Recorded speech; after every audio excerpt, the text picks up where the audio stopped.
Welcome into another edition of SeanMatthew's podcast. Joe, how you doing today? I'm doing pretty well, my brother. I'm enjoying this nice spring, beautiful, cool weather before it gets too god-awful hot. But I digress. How you been? Good, man. Yeah, it's been raining a lot around. Like it rained like the past 5 days. Like even today, We started raining. But we I'm need hoping it. We need it. Yeah. hoping for some of that nice spring weather to come along. The next coming weeks. You know what I mean? Yeah, but not too hot too quick, brah. That's all I'm saying. Nah, nah. I mean, just like reasonable breeze and not too hot, not too cold. A nice little, Oh, from your lips to God's ears. Yeah. before it starts getting crazy in the summer. You know what I mean? Yeah. All right, You let's get got into it. the lyrics. All right. A change came in disguise of revelation, set his soul on fire. She said she always knew he'd come around. And the decades disappear like sinking ships, but we persevere. God gives us hope. That's a song called A Dustland Fairy Tale by The Killers off their 2008 album, Day and Age. But they actually updated a version. They did a new version in 2021 featuring Bruce Springsteen. It's the same song, but instead of A Dustland Fairy Tale, it's just called Dustland. And Bruce actually performed that with them at Madison Square Garden last year. So great Wow. song. Lyrics always, especially these portion of these lyrics, they always stand out to me. Because the idea of like a change coming in disguise of revelation that sets your soul on fire. Sometimes your life's going and then something happens, something sparks you, and then your soul is literally set on fire. And it's the changes in disguise of it's revelation. So if you believe in like religion and revelation and things like that, Hmm. and like things that people, you surprise people in your life, like they're like, oh, I always knew he'd come around. You know what I mean? That's part of the lyric too. It's like, I always knew he'd come around. You know what I mean? So people change their lives, people start doing things better. Something sets their life off, something sets them in the right direction, and then they're off to the races. And then the decades that disappear like sinking ships, That's the one that but gets me. you still Yeah. persevere because God gives you hope. You know what I mean? Those core lyrics are really nice, I think, Yeah. And there's the decades disappears. How many times you turn to a friend or family member and say, that was 35 years ago. That was, in your case, you might say that was 20 years ago. Where'd they go? Where'd all the years go? It's that decades disappear, and it's pretty cool, pretty clever. I like it. Yeah, absolutely. So it's a great song. Killers, like I said, I'm gonna do like one Killers lyrics per month, at least because they're like my favorite band. And then you That's have the cool. combination of Bruce Springsteen being featured in the song. It's like I had no choice. Yeah, yeah, Um, but anyone who doesn't know what a revelation is, revelation has a couple different meanings. right. One is a surprising and previously unknown fact, especially one that is made known in a dramatic way. Mm-hmm. So people have revelations about their life all the time. And all of a sudden you're like, whoa, okay, that changes things, or that's gonna like get me going, or that's An but then there's epiphany of also sorts, right, right. there's the divine supernatural. Another definition is divine or supernatural disclosure to humans of something related to human existence or the world. So Revelation, there's a whole book of Revelation in the Bible, right? Right. Um, so the idea, I just like that. I like the word revelation. It's a cool word. And then the Killers incorporated it in this song. I was like, that's awesome. The way they did that, a change came in disguise of revelation. Nice little planned words there. I just like it. Yeah. Oh no, they're good. They're good, man. Absolutely, man. All right, let me just ask you, Joe. Let's get to the important stuff quickly here. What was your cheat meal over the weekend? Oh, can I remember what the hell? Well, Okay. with the Five Guys, right? Thank you. Yes. Saturday I went to Five Guys. I was good, and even at that, I was half tempted to go to Taco Bell, but I said, no, Joey, get something different for God's sake. Go up there. And I said, you know what? And I'm glad I did, because those fries there's just nothing like them. When you have a French fry, you should be able to bend it. You know what I mean? It should be thick, and and it has all those ingredients. Some people think they have French fries when they're really, oh, I like my French fries crispy. They're sticks. They're not French fries. Yeah. So I love the French fries, and everyone says the same thing about that. And the burger's not too damn bad unto So itself. You know. at Five Guys, they if you order like a small fries, don't they still fill the bag? Is there a difference? Like how many sizes? Is there just small and large? Is there a medium? Like what sizes do they have for fries? Well, I think and it's good. It's good that you say that too, because they don't just fill the bag. What happens is, they'll overflow your cup, like cup floweth over, runneth over, whatever the hell. Remember, still talk about the Bible. No, If you order a small, they'll fill that up and they'll overflow a little bit in the bag, and so forth and so on. Now, when you get the large, they'll give you the big doggone large cup and overflow a lot. You know what I mean? So your overflow is proportionate to your order, your cup. So a little cup, little overflow, medium, and large. And this time around, I got the large because a couple times I got the medium and I was like, I got the large this time like I normally do. And instead of leaving like 20% of them there, because sometimes I get the large and I can't. I went through them. I think there were about 4 fries left, and they were those little corner pieces. Those. Other than that, man, no. So that was fantastic. Let me ask you a question. Do you dip your fries in ketchup, or you just eat it plain? Both. Okay, so the answer to your question is yes. If you said you only eat them plain, I have to tell you, sir, you are a certified serial killer. No. The only cereal I kill is Cheerios, and that's once in a while. Or what are we talking about? The Raisin Bran was good. Anyway, no, there are fries that sometimes I'll just grab them right out of the damn thing and just start eating them. Other times I like to have some ketchup, and I mean like in the same meal. Yeah, the only time I eat fries when they're plain is if I have McDonald's and I have it in my car, my passenger seat, I'm on the way home. I start reaching in that bag and grabbing fries, and they taste so damn good. But if you're giving me the option of having the fries combined with some ketchup, I mean, then it's like, okay, I'm going with I'm dipping my fries in ketchup. Or I just pour, if you get one of those things where it's like in a nice little like paper cup, not paper cup, like paper tray type of thing. The small little trays you get, you know what I'm talking about? Those little trays fries come in. Yeah. Local, places or whatever. I'll put all the ketchup on top of it. You know what I mean? And then I'll pick at the fries, and then the one that doesn't have a lot of ketchup on it, I'll dip that in the ketchup that's on the other fries, and it just becomes a whole nice, mix match. Well, I'll let you know too, because when you go to Five Guys, you can get your own you can get these little cups of ketchup. Yeah. And I get 3 of them, and I put them on the thing, and a couple of them I use mostly for the French fries. But I'm going to tell you, I get the bacon cheeseburger, which is, if you don't specify it, you're going to get the large, right? The only time you specify is when you want to get smaller, like junior. But if you just say bacon cheeseburger, it's a double bacon cheeseburger. And what I do is I take my cheeseburger that has ketchup on it. It's the only topping I get. So I say bacon double cheeseburger. And I say, when they toppings, I say a little ketchup. I let them put a little ketchup on there, because by the time I get there, right, this ketchup seeps into the damn roll a little bit. So when I take the aluminum foil off and I have that burger, man, it's already got some ketchup on it. And then I turn around and dunk it a little bit each time before each bite, because I like a lot of I just think ketchup the best way to do that is you cut your cheeseburger in half, and then it gives you optimal angles to dip it into the ketchup. You are a scholar, my friend, because I never thought of that. Saying when you do cut it in half, it feels like it's like smaller, and it feels like you eat it a lot faster just because of the fact that it's cut in half. So psychologically, it's almost like you get less food, but you're satisfying your ability to dunk it in the ketchup. Right. But I will say, it seems like you could the burger. Like sometimes I just want to savor my food, and if I cut that burger in half, I'm done with that. Like it just seems way quicker than if I don't cut it in half.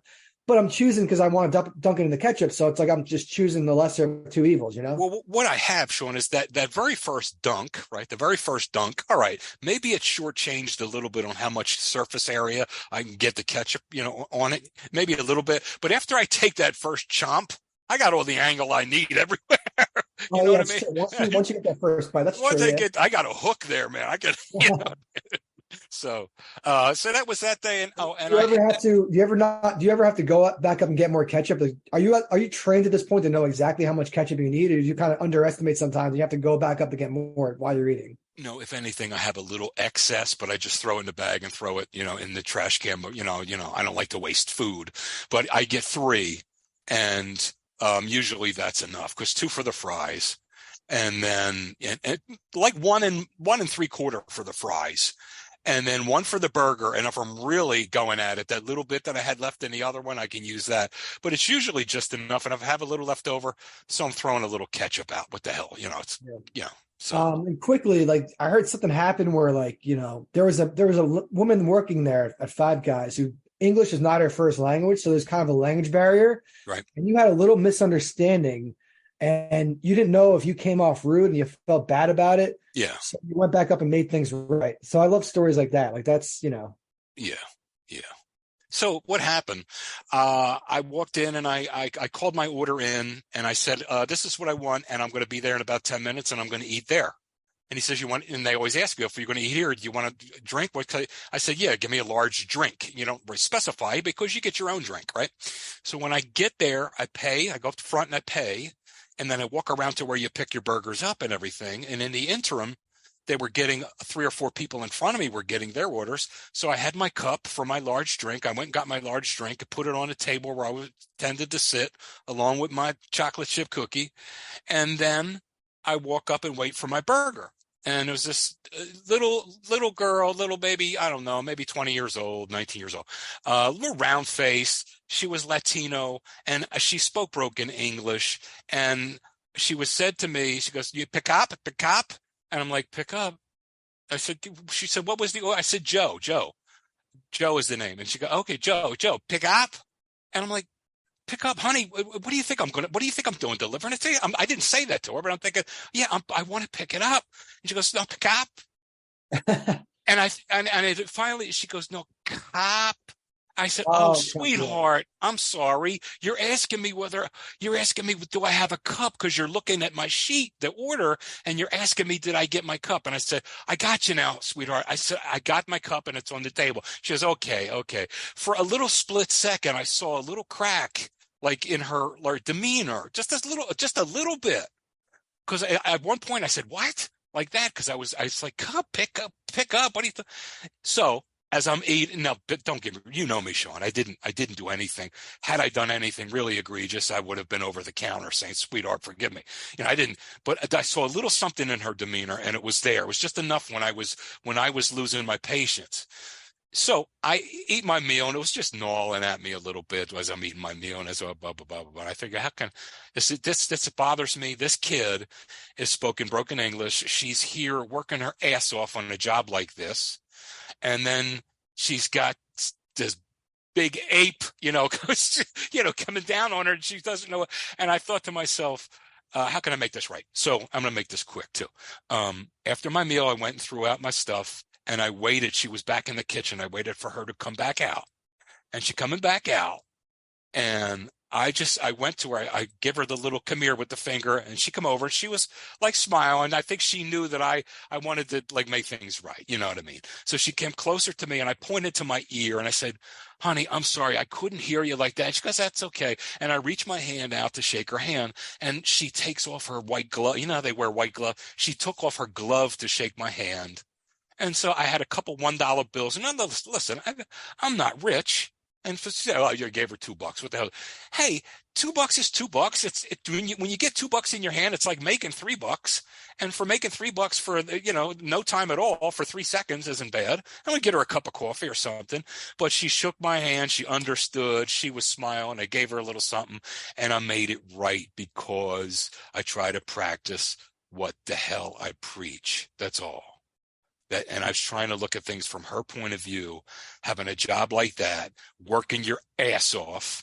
Okay. And that's the restaurant work is tough. It's not fun. Long hours on your feet and you got to deal with people. And although I wasn't a bad customer for a couple seconds, she could have perceived me as one. Yeah. And I just thought instead of letting her go home with that kind of an idea in her mind, she went home with a completely different idea in her mind. And I could tell. I mean, the smile was ear to ear. I like that story because there's always little moments like that. And, I walk away from situations feeling weird sometimes about things. And I like to have closure to every little situation I'm in so I don't feel the way I feel about interactions with certain people. Right. And, you were just a strange older gentleman in a Five Guys, and she probably thought you were just some mean, angry, hungry guy. Yes. And it turns out, it was just a little misunderstanding, and it turned out, all things that end well are good. You know what I mean? It was a happy ending, right? That's it, dude. And to anyone, at least to my brothers, you're doing to me. Because you probably improved her day. She probably went home like, oh man, she probably has little interactions like that throughout the job. And she's probably like hates the customers to a certain point sometimes. She's like, damn, I can't stand these people. There's a language barrier. It's frustrating. And she had something with you and it turned out, you made her feel better. Plus you gave her a little tip. So I'm sure you made her day.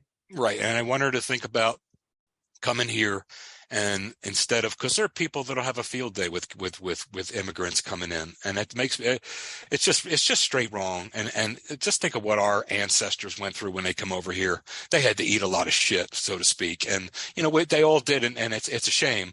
And I want immigrants today. I want them to come over. And they're working and they're trying their best.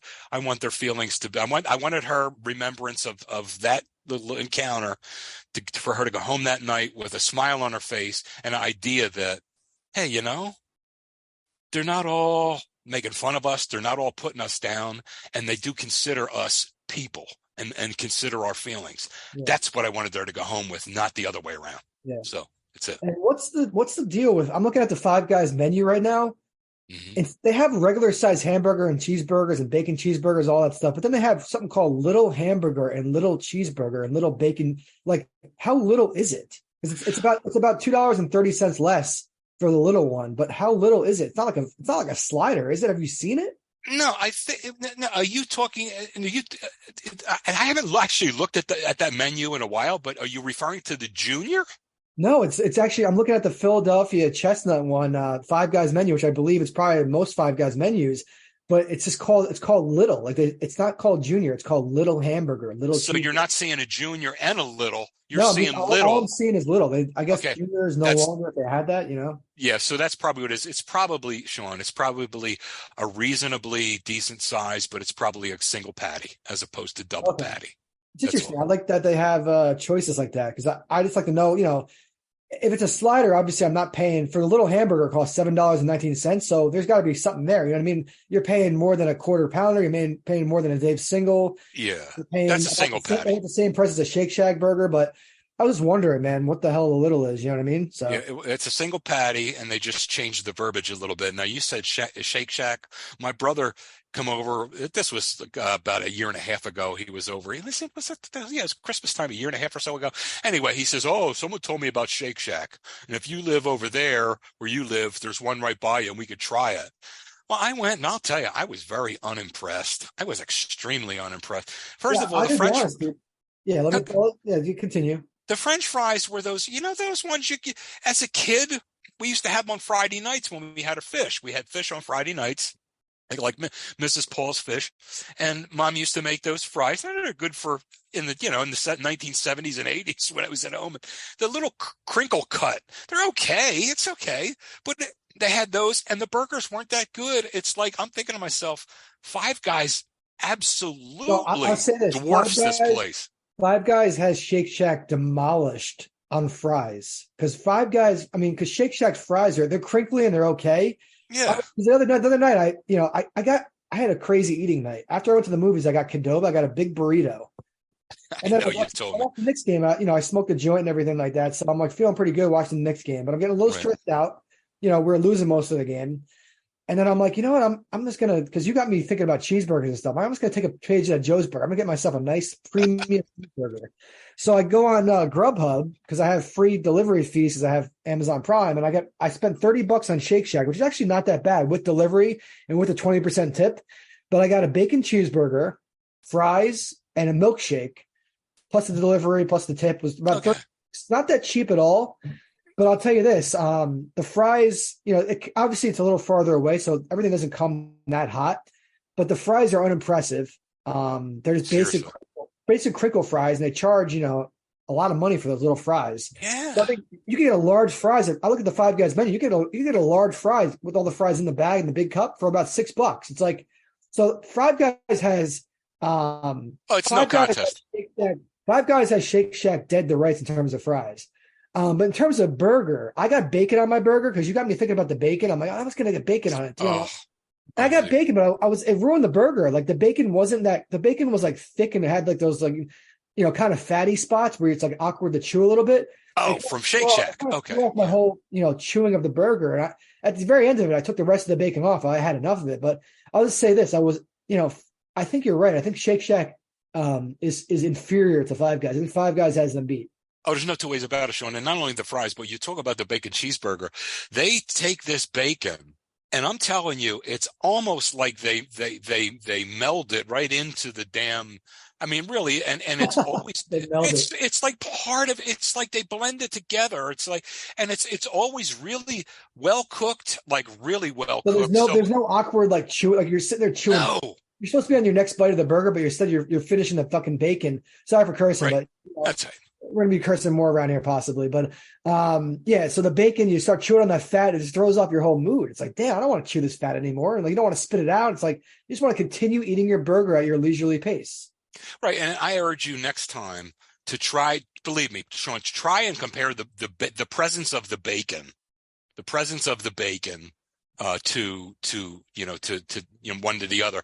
The bacon on this, the flavor is just so much right there, and it's so good, and it just chews up so nicely with it. It's just great. It's nothing like, because to me, as much as I do like bacon, if it's undercooked or if it's too damn thick, what the hell do I want? What is this? A dog treat? It's a goddamn thing. What the hell do I want? You know what I mean? So, yeah. So that's what that is. And yeah, you and I have been talking about, since you brought it up, it is in that, I'm just going to give people an analogy. We're going to be the same guys we always were. Always going to be the same guys we always were. But if you and I go to a birthday party for our niece or nephew, and Aunt Gertie is there, and our grandmother's there, and our parents are there, and this and that, our language or demeanor is going to be one way. And at that same birthday party, if we go out to the backyard and we're standing around with two or three of guys that we know from the family, we're going to use different language than we would use inside. That's all. Yeah. And you and I, being rookies to this thing in the first season and so forth, we wanted to still stay inside and be now we're going to move out to the backyard and we're just going to let it roll. We're not going to force anything. Exactly. We're just going to speak as though we were speaking amongst ourselves. And you know what? In comparison to what other people do on the air, it still is going to be pretty mild, but we're just, we're just going to let it go. That's all. We're going to be flowing a lot more. I'll be honest. This is our 42nd episode. Right. It's been trial and error. It's been learning experience, but I think we have a formula in place that we know what things works, what doesn't work. And I think because me and you have our private conversations and we trade our voice notes, right? And sometimes I'm listening, it's pretty damn funny. And I'm listening to the show. I'm like, the show is not matching the funniness or the chippiness of who we are. We're being too cookie cutter. We're being too formal. And just to put it this way, we're gonna be stepping away from that. We're gonna be a little bit more of ourselves, like Joe said, a little backyard talk. And when season 1 ends, today's the last episode of season 1. Season 2 is going to begin probably after the NBA playoffs. I think the last game, if NBA Finals goes to Game 7, that's June 18th. So we're probably coming back around like the end of June, just to be honest with you guys. Right. But it's going to be a nice revamped, remix, sort of looser show. And we're keeping the lyrics, we're keeping on the reel, and then same from there, format, it's a matter of we might mess around and just talk some. Let's say in the beginning of the show we want to talk more sports. Let's talk about sports in the beginning. Let's not wait to the end. We don't have to wait to the very end to talk about sports. If you want to talk about, we'll just have more of a flow. And I think the audience, our loyal listeners, we love you. We love you for listening to our show. I think you're only going to be happier with our product, and I think things are only going to be better. That's all I'll say. Right, and you've been on me for a while to try to persuade me to come from the kitchen table with Aunt Gertie and Grandma and everybody else, to come from there and to move out to the backyard with two or three of guys like us standing around to say party, but no one can hear us, and we're just gonna converse the way we would there, and that's all. We're just gonna unveil sort of let people into those kind of conversations, and you know what? They are a little funnier. They are a little more loose, and certainly, if anybody has cable, we're not going to say anything. Matter of fact, there are some things that are said on cable that we're not going to say, but we're just going to, don't be allergic to the F-bomb, because I got news for you folks as part of everyone's vocabulary. It's going to happen, and that's that. But it's not that we're forcing anything. We're allowing you now into, we feel comfortable. We're going to allow you into, our conversation in the backyard. That's all. Yeah. So that's it. So season 2, that's going to be happening in season 2. Again, it's going to be the end of June. I want to give you guys a heads up. Just don't think we're disappearing or the show's going anywhere. No. We did 42 straight episodes pretty much. We started off with 2 a week. We just need a little break. Life happens, and we need a little time to adjust the show and just figure things out. Plus, I think with Joe, what's going to happen when we come back from that break, it's going to be summertime.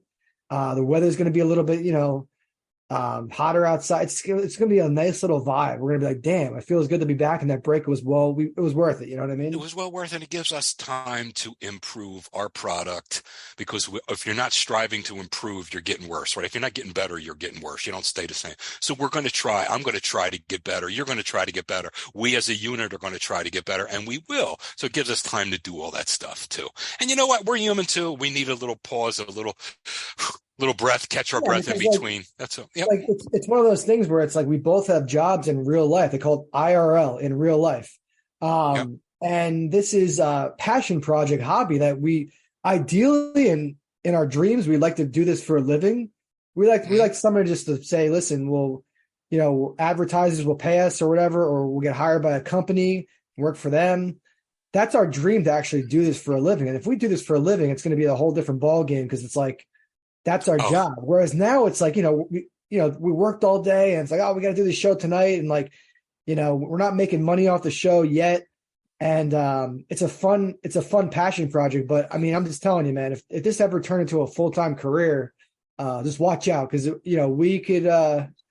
we can be really great. I think so. But oh yeah, if we had all that time to prepare, that kind of thing, and we're getting paid for it, hell yeah, you better believe it. That would be neat. That would be neat. Yeah, I mean, we're not stopping doing the show. We're just saying there's some things that are changing, and we're adjusting some things, and there's a little break, and everything's good. So, yep. Joe, I want to talk to you about because this stuck out to me. I've seen you park in parking lots. You're the type of guy who backs your car into a spot. And not all the time. I have an issue with people like who, like, for example, if I'm at work and I have to get inside to start work. There's people who like take their sweet time to back into a spot, and it holds me up. I'm like, because I can't really go around them. I can't, I have to wait for them to park. And I'm thinking to myself, is it that important for them to back up in the spot? I mean, I understand when they leave, it's going to be easier for them to leave. They just have to, press start in the car, start their gas, and just press on the gas and move forward. And then they're out of their spot. It saves them from having to worry about who's behind them and then they back up. But like, is it really worth it to back into a spot? Like, what's your rationale when you back into spots? Well, let me tell you something, and I'm going to make this quick, but there was a brief time where I was contemplating a bunch of different stuff, and I was thinking about working for the United States Postal Service, because I thought, hey, walk around on a sunny day and there's more to it than that, and it's a lot more walking, and you got the shitty days too that you got to deal with and so forth. But I went through one of their little training things, and one of their training things with their vehicles, because they don't purchase insurance. It would cost them, they'd have to go into the national debt to get insurance. You know what I mean? What happens is when they get an accident, they write a check. That's what they do. Okay. They can't afford, the insurance would be astronomical. So they're really meticulous about training people how to drive their vehicles. Now, they told us when we come into something like that to back the vehicle in. What was the rationale for doing that? The rationale is that when you're coming out, right, when you're backing into a spot, you only have to look at it really two things, right? The one corner and then the other corner, right? You have to look at two things. You just have to back it in, right? When you're backing, so that when you're leaving, your nose is at front, you can put it in drive and drive right out of your spot. If you're backing out of a spot, you have to look at more than one or two things. There are a lot of different things that can go wrong. This is before they had the backup cameras, right? This is, you know what? It wasn't that. It was only a few years back. It was only a few years back. So, but the logic is, and you really think about it, when you back out of a spot and your ass is first, there's a lot more that can go wrong than if your nose is first. Yeah, but like, it's one of those things where I feel like, backing into a spot takes like focus and skill, and like you're risking like bumping into someone else's car. It's like, to me, it's not worth it. It's like, okay, I'm just going to park regularly, and then I deal with what I have to deal with when I have to back out. Otherwise, I'm spending time trying to park perfect. I know people get really good at it. Like, they get really good at backing into spots, but I'm thinking to myself, it's like, damn, like, it's like, seems like a stressful thing to do. It's like, why do you have to back into the spot? So I guess I know what you're saying, like the post office, like, they're like, oh, yeah. Now, I don't know whether that's the same as your work, if the logic is the same. Do you have in your car, do you have a backup camera though? I don't. Mine's Okay, yeah, because I drive a once you have a 2014. backup camera, it changes everything, man. Because then you're like, it beeps at you. It has little like colors to indicate how far you are from things. Like the backup camera is almost foolproof not to hit something. You know what I mean? Well, dude, I'll tell you, and this is honest to God. This is going back about a year and a half.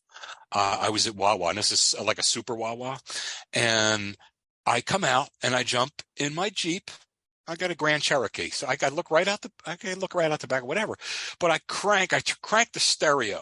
I think it was the Who, like the Overture or something. I don't know what that was, but it was something I just crank and I couldn't. So, and I'm starting to back up, and I'm backing up, and I don't see anything because I'm looking through my rearview mirror. I'm looking right through my back window, right through the window of the vehicle that's sitting right behind me. I'm looking right through their windows. And it was just they couldn't have been positioned like in a more camouflaged way. But I hear this beep, and I'm thinking, I got the stereo cranked, and I'm hearing the beep. I don't know what. And I turn around, dude. I hit. I mean, just barely tapped. But I looked and I turned my head a certain way. Then I saw the lady in the driver's seat. I saw the guy behind the wheel. I saw the little kid, like 7-8-year-old kid in the back seat. And I think, oh my God, what the hell's going on? Did I hit them or so? I get out of my car and I walk back, and it was like they're touching. My car's touching theirs, but it was nothing. It was not, Sean, not a scratch, not a dent. If I would have, and I didn't know they were back. Dude, it was the freakiest thing that I've ever experienced in my life when it comes to like this kind of stuff. Because I'm looking I'm looking at my rearview mirror, looking at my back. Okay, that's cool. And I'm looking right back, and I'm seeing the doors to Wawa. I'm seeing the front of the store, but I had been looking right through, I guess it was the back window, and I didn't see the little kid's head till, so I'm looking right through, and I'm thinking, this is cool. And then I hear another beep. And thank God I heard that beep. Otherwise, we'd have had a dent the size of, I don't know what. Yeah. So it was weird. But my point is, if you can pull into now, when you back into a space, the only thing you really have to worry about are things that are there that aren't going to move right now. You got the curb, right? And you got cars to either side of you, but nothing's going to move. So it's a little easier and safer to back in statistically. And then when you pull out, see, and if I were nose front there would have been no problem. So I guess that's the only rationale. I'm not sure, Sean. I'm not sure, but that's the only rationale I can think It's of. kind of a pet peeve because I feel like the people, if you have a lot of time to back into the spot and there's no one behind you, then go for it. Back into the damn spot. But I'm also thinking too, it's like you're putting my car at risk. Like my car is parked and I know people are backing in. Like unless they're really good at backing in, it's like, wow, the chances of my car getting hit is increased because they want to back in. Whatever, they can do that. But if there's no one behind you, take your damn time and back in properly. But I just have an issue when people do it when like there's other cars who have to like can't get around them. It's like, okay, I'm literally sitting here in my car waiting for you to like take your time and back in. It's a little bit rude, I think, Well, and you know what, Sean, and I'm talking to myself here too. One thing to learn is patience, and I'm talking to myself as well, because at times I have it, but there are times I still slip. Just today, I was making a left turn into like a little strip store plaza. I was going from one place to another today, and before I came home, I went to a strip mall. I was going into one of those, and I'm trying to make a left, and on the oncoming traffic coming towards me, they're waiting for a light, and there's one after the other, and no one had the presence of mind to, hey, maybe I'm not going to block that in case someone comes up and wants to make a left in front of me to go into that. Maybe I won't block. And maybe sometimes people they're daydreaming and not paying attention either. But I'm sitting there and I want to make a left and I don't have any room. I'm thinking to myself, why the hell didn't you people? I mean, can't somebody? So I looked over to the lady, opposite me, and I gave her a little a finger and she gave me a look like what? And I said, can you move up a little? And so she moves up a little. And I had about enough room for my car to get by. And I was just pissed off enough where I wasn't going to wait. And as I'm turning into this now, I'm thinking, okay, I get through this right here. As I'm turning into this here, I'm thinking, damn, I'm close to this other car. I'm very close to it. The guy was just kind of looking at me, and I just kind of looked at him and smiled, and I just made my left. But I was awful, awful close. And what I'm saying is, I could have scratched my car up. That could have been a real something or other because I let my anger and my impatience get to me. So patience is a freaking virtue. It really is when it comes to driving and other Yeah. drivers and all this other stuff too. So Yeah. that's all. Let me ask you a question. When's the last time you went through a toll without an easy pass? Like, when's the last time you actually stopped and, got the ticket, little holes in the ticket, and you go to the next one, you have to pay the exact change. When's the last time you did that? It's been a while because I was on the PA Turnpike. Last time I was on the PA Turnpike was about last year. And you know what? Well, do you have an easy pass? No. Oh, so you have no choice. You have to do the old school way. Well, what was weird, it was the PA Turnpike, Sean, and there was nobody there. It was just like, go. It was weird. I guess because they're doing renovations. So Joe, you're on America's Most Wanted list. Just letting you know that. Well, the way I figured it was, you know what? They're probably doing something, and that's the way they're going. By the way, in another year or two, Sean, that's the way they're going to go. Even for people who don't have an easy pass, you're just going to fly through, and it's going to hit you. It's going to take your license plate, and it's going to give you a bill that way. That's the way they're going to do it. But it's been a while. To answer your question directly, it's been a while since I actually stopped. And what's stopping you from getting just an easy pass? Like, I know you're not traveling through tolls, but it's just nice that it doesn't really cost anything. Like, you set like a budget and like they don't charge you unless you use it, type of thing. Like, what's stopping you just getting an easy pass, man? Just having it in your car, just anytime you don't have to worry about anything. Well, what's stopping me now is what I just saw on the news last week, that what they're doing is the PA Turnpike is doing it, and I'm sure everyone else isn't far behind, is that you don't really need the easy pass anymore, that you could just drive through. And if you don't have an easy pass, it's going to hit your license plate and then it's going to give you a bill that way. So are they going to bill you exactly what you're supposed to pay? Or are they going to give you a little fine for not having it though?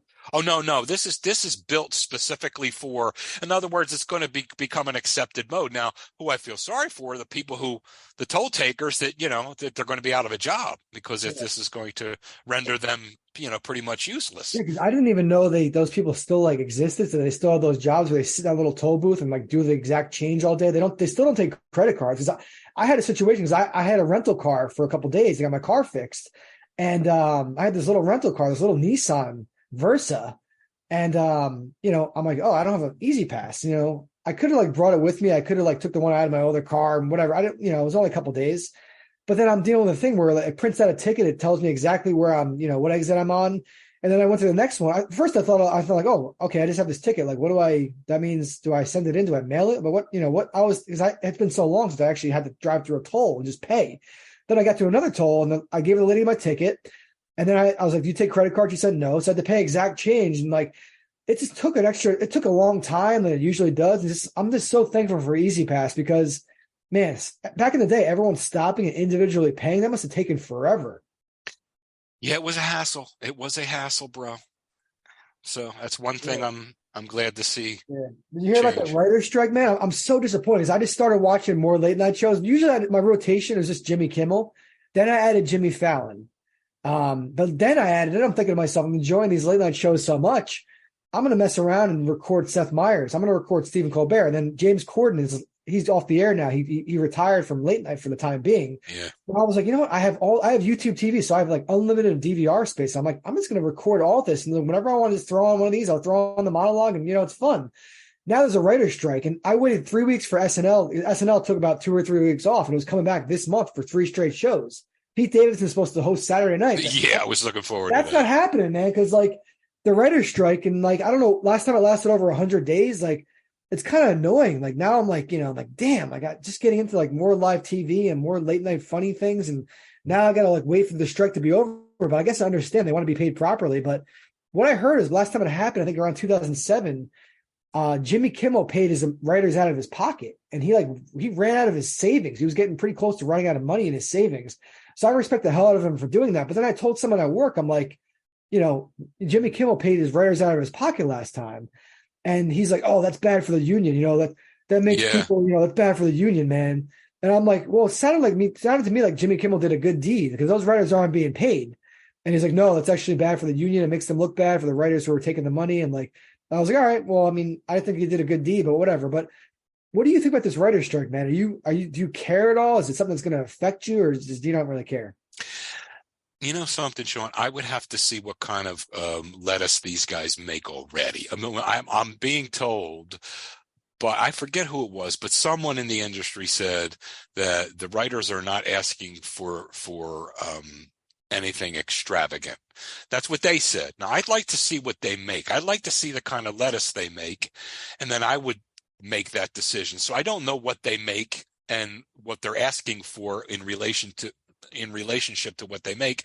And maybe they're not even asking for more dollar salary rise. Maybe they're asking for better conditions or whatever. So I don't know enough about it to ask, to not to ask. I don't know enough about it to formulate an opinion, but not knowing, I got to give them the benefit of the doubt and say that they're workers, and I'm for workers, and I'm tired of big industry trying to just treat people like shit. Hopefully it doesn't last too long. But I have a lot of shows I can watch, but I really like watching live TV or like stuff that's recorded that day. That's why I like SNL so much, because SNL is literally live. Whereas even these late night shows, they're recorded like 7 hours before. You know what I mean? Well, I wanted to mess around and see if you wanted to go to. Yeah, I was just thinking about that. I was like, damn, we're going to go see Fallon or something like that. Or yeah. And my friend actually said he had tickets to go see Fallon this week, but obviously that's not happening. So, we got to wait a little bit, man, Yeah, Fallon, Myers, whoever. It's one of those cats. Cats. So I don't know. Talk about a couple of movies that I saw. Since the last show, we did the last show last Monday. I think I saw 3 movies since then. Right. I'll quickly go over these reviews. So the first movie I saw is called Are You There, God? It's Me, Margaret. Now, I see everything that's in theaters. I have the movie subscription, so I'm paying about $2 per movie, and I like going to the movies, but this is not a normal movie that I would probably see. It's about an 11-year-old girl in 6th grade who's growing up. She moves from the city to the suburbs, and it's about dealing with new friends, new school, life experiences, and things like that. And I thought it was one of those things where, like, she starts in 6th grade and you just watch her get older, and like eventually she's an adult and there's a whole story, but it's just literally just her in 6th grade. But I like Rachel McAdams. She plays the mother in it. I guess Rachel McAdams at this point in her career, she's playing the motherly role. But she did a good role as the mother. She's kind of like a MILF, I'll be honest. She's a MILF in this movie. She's hot. She's a hot mother. But anyway, the movie was okay. It kind of had like Now and Then vibes to me, because there's a movie when I was younger called Now and Then. I think Christina Ricci was in it. It was a nice, heartwarming story, but I was also younger when I saw it. But this movie was from a girl's perspective, and like the funniest parts to me were like she had like her older brother, and the older brother was like teasing her, and the boys were teasing the girls. So I can relate to the little boys like teasing the girls and doing little funny things, but it was mostly about little girls in 6th grade. So they're going through these whole life experiences and doing all these things like little girls go through, and I guess pre-middle school. But overall, it was like, it was a heartwarming type good story. And it was like, I could see why people like it. But for me, it's not my cup of tea in terms of what I'm looking to watch. But again, I had the subscription, so I saw the movie. So I guess I'm going to be a little harsh in the grade. I give it a 6.5. 6.5. Because objectively, that's probably what it is. Or it probably is a little higher. But for me, I'm combining objective and subjective to my experience. So 6.5. Not a bad movie. I recommend if you have a daughter, if you're a girl and you know what it's like to grow up at that age. It's a nice little movie. Plus, it's nostalgic because it takes place like in the 70s. So I like those kind of period pieces. Then I saw Big George Foreman. And man, I love this movie. Was friggin' awesome. I was kind of nervous to see it because after seeing Sweetwater, which was, anytime they do a true life story about like a real person in sports or something like that, it could be high quality, it could be mid quality, it could be low quality. This movie was actually legitimate. I mean, it was pretty good. Actually, no, it was in it, Joe. Forrest Whitaker was in it. Yeah. But George Foreman, I didn't really know about George Foreman's life. And the man boxed till he was like really old, and he retired for about 10 years to become a preacher. He beat Joe Frazier. And then he became heavyweight champion again when he was like 45 years old. Like, it's a hell of a story. You know what I mean? He came from a poor family growing up. So I thought the character development was really good in this movie. That was really good. I enjoyed it. I'll give it a 7.7. You know what else about him? He named all his kids George. He had know, about George 7 boys. He named them all George. He named the girl Georgetta too, I think. Yeah. So that was pretty funny. His whole rationale with that was, I don't want them all. I want them all to be humble and and similar. Not they don't. No one's better than the other one. So I figure naming them the same name in case I was all close. Like he had his reasons, but it is kind of weird to name all your kids the same name. Yeah. But he did it for a reason. You know what I mean? It wasn't like he was being narcissistic or he was. Right. I don't know. It was He's a character. not He too was a character. judgmental, but he seems like a great guy. You know what I mean? Yeah. Fun to be around too. Yeah. And final movie I saw was Polite Society. This movie didn't really hit with me. I mean, it was okay. It was kind of like, it was about this girl. She's like a teenager and she like likes to fight. It's kind of like you have to suspend your belief because it's like, it's based in reality, but the fighting sequences are really not. Like all of a sudden they'll be talking and they'll get into an argument. Then they start fighting and like smashing each other's head against like picture frames. And like, they're bleeding and stuff. And the next scene, they're not bleeding anymore. There's no damage. So you have to suspend your belief. There's kind of like a surreal aspect to it in terms of the action of it. But it's about a girl who's like kind of like she doesn't want her sister to get married. She thinks it's a whole bad thing that she's getting married. She comes from an Indian family, so that it's kind of like arranged marriages. I don't know. It was okay. I give it a 5.3. Wasn't that great to me, but 5.3. I mean, objectively, it's probably higher, but in my opinion, 5.3. So 5.3 for Polite Society, 6.5 for Are You There, God? It's Me, Margaret. George Foreman movie, I think I gave it a 7.7. So those are the three movies I saw. All right. Like I said, it depends who you are and what type of movies you like. If you're a sports guy and you want to learn more about George Foreman, you like those sports stories and character development, and George Foreman movies, it's a good movie. The other two movies are like, I can live without them, but they're okay. Yeah. And anyway, Joe, did you hear Jerry Springer died? He was 79 years old. I did, and I found out a lot more about him than I ever knew. That he was like a judge, he was a lawyer. And a mayor at one point, and just he wore a lot of different hats. Did you ever watch his show back in the day? Yeah, I used to watch his show before it became fake. See, it started where they really did have people going after each other on the show. But what they found was that ratings were so good during that they started to stage that. And even when it was staged, I still watched it because it was funny, because it was just, but it was a joke after a while, but it was just funny to watch. It really was. But when it first started, you did have people going after each other. But yeah, what's funnier than that, you are not the father. And then the guy starts doing breakdancing and shit, what kind of stuff. It's just ridiculous. Yeah. Oh, man. But yeah, Jerry Springer, I'll tell you what, man. He lived to 79 years old. He had a pretty damn good life. And he says, I'm just a guy. He says, I'm just a schlub that got lucky and whatever. So he did kind of just, get lucky. But he was the mayor of, I think it was Cincinnati. And he messed around. And he got caught giving money to a lady of the night. Because he got caught, he's the mayor now. And you can't get away with that when you're the mayor. So that's where that went awry. And I think he was also a news anchor in the Cincinnati area too. He did a lot of different stuff. Very talented guy. You say he's being humble by saying he's a schlub who got lucky, but the guy was intelligent and he set himself up for success. Well, yeah, he was a lawyer. I mean, he probably got a break here and there. Like the TV thing was probably a big break, but he's a successful professional guy. In terms of his career. You know what I mean? Yeah, he said he used those words. I didn't. Yeah, I know.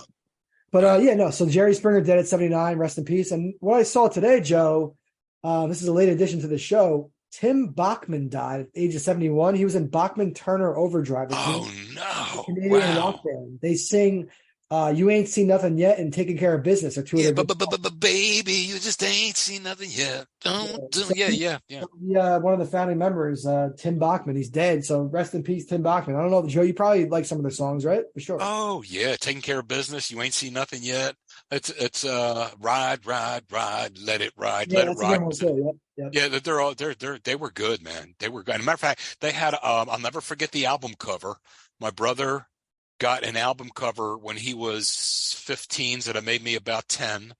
And my oldest brother, God rest his soul, bought that album for my brother. And it was Not Fragile. And it was this like crate, this wooden crate, like for freight. And it's stamped right on the side of it in red letters, Not Fragile. And the top of the crate was all kind of like metal and sprockets and chains and stuff. But it was pretty cool. It was a rugged looking, but that was the name of the album, Not Fragile. Pretty cool. Nice. Yep. So rest in peace, Mr. Bachman. Yeah, man. All right, so let's move on to our actor of the week. This week we got Mr. Keanu Reeves. He was born September 2nd, 1964 in Beirut, Lebanon. I believe Beirut, Lebanon is part of Ohio or something like that. But anyway, he grew up, but then his family moved to Toronto, and he grew up mainly in Toronto. He's still not a U.S. citizen. It's actually funny. They did a funny thing on Jimmy Kimmel Live where he had him on the show, and he got all the paperwork to become a U.S. citizen. He's like, "Here, Keanu, we got all the paperwork for you.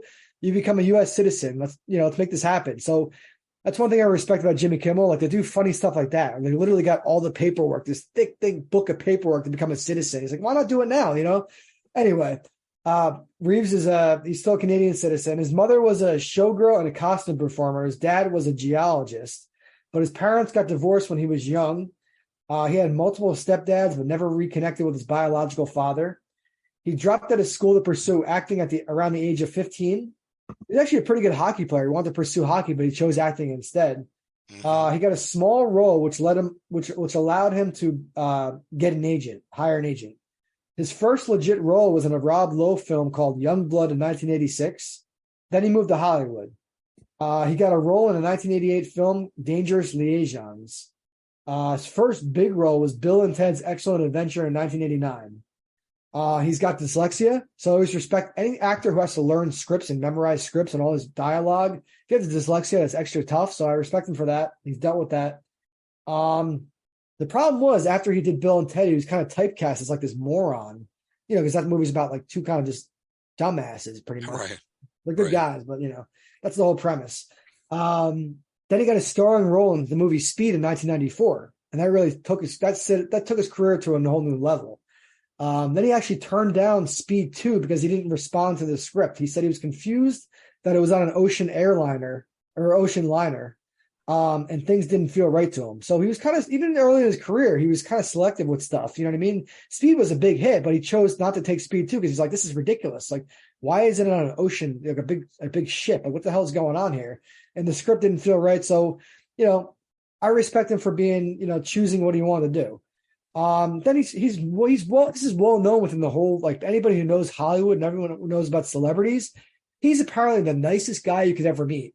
There are so many stories. If you go on like YouTube and watch his videos or interviews or any video that he's in, people commenting left and right. I met Keanu Reeves. He's such a nice guy. I was afraid to go up to him at the movie theater, but I went up to him and we had a long conversation. He asked me questions about myself. And the people are like amazed at how nice he is. You don't get that with a lot of Hollywood people. Sometimes they'll say hi to you or get a selfie with you, but they won't have a conversation with you. When he has a conversation, he genuinely seems interested in who he's talking to and these random strangers. So that's one big thing about him. He's well known for being a great guy. That's one of the reasons I chose him. Like, this guy's such a good guy. He's a good actor, and let's have him on the show. Talk about him a little bit. He's a big comic book fan. And he actually created his own comic book. I think it's called Berserker. One cool thing about him also is he does a lot of his own stunts. A lot of actors don't do their own stunts. He does a lot of his own stunts. He does more choreography and executes the memorization of the moves. His gun safety, all that, better than like 95 to 98% of any stunt person people have seen. That's someone's quoted on that. They said he does his own stunts and he's better than most stunt people that are real stunt people. So yeah. He gives input on the roles that he's playing. Like in John Wick, he suggested riding on a horse in the middle of the city. He's like, that fits into the movie well. So he's not just like your typical actor who just like gets the role and does what they're told.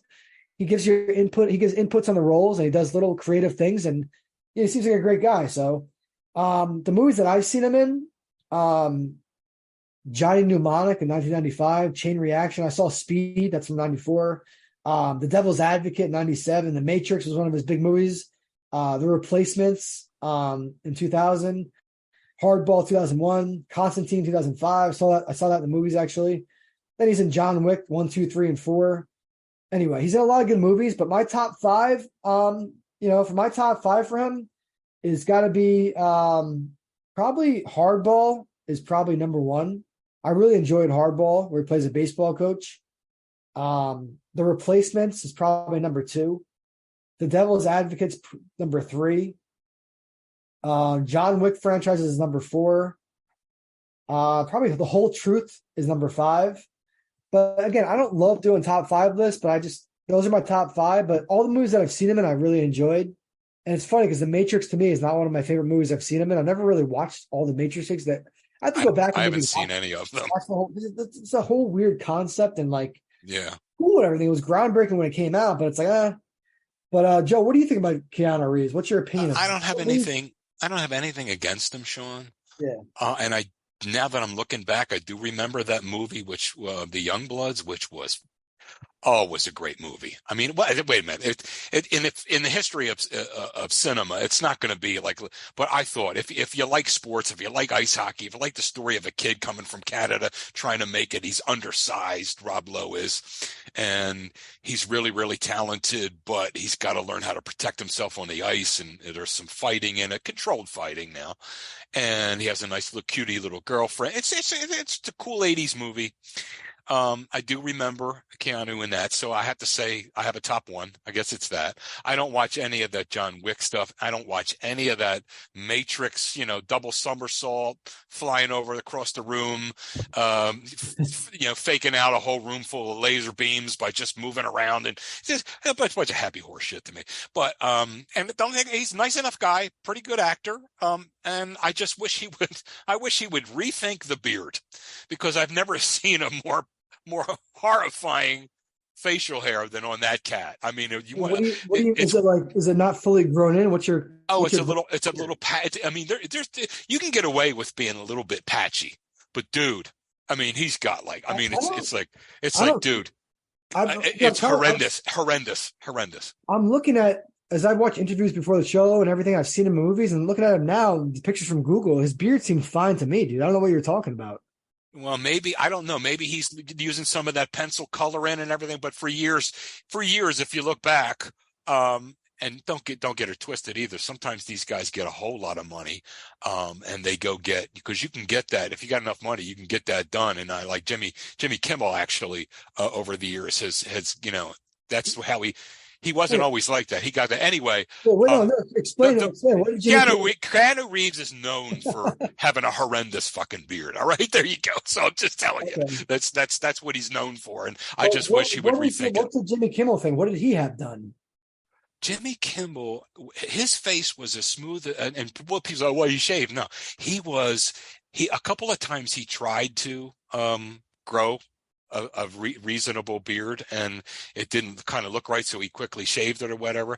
And then there were times when I could tell, and I have a hypothesis, and you could tell if you have enough money, you can get anything done, because they'll do like they do for bald dudes. They'll do it for that, and it's time consuming, and it's expensive, and all those kinds of things. But I swear, I bet anything he had something done, because he has a nice little, and it's almost real perfect. It's real nice looking. Yeah, his beard's nice, but I don't know. It's artificial. Yeah. I don't think Jimmy Kimmel would have something done to improve, because if you get something done to improve your beard, what if you don't want to have the beard anymore? What happens once you want to shave your beard? It's just like regular hair. You'll shave it off, and it'll be just like regular hair. Okay.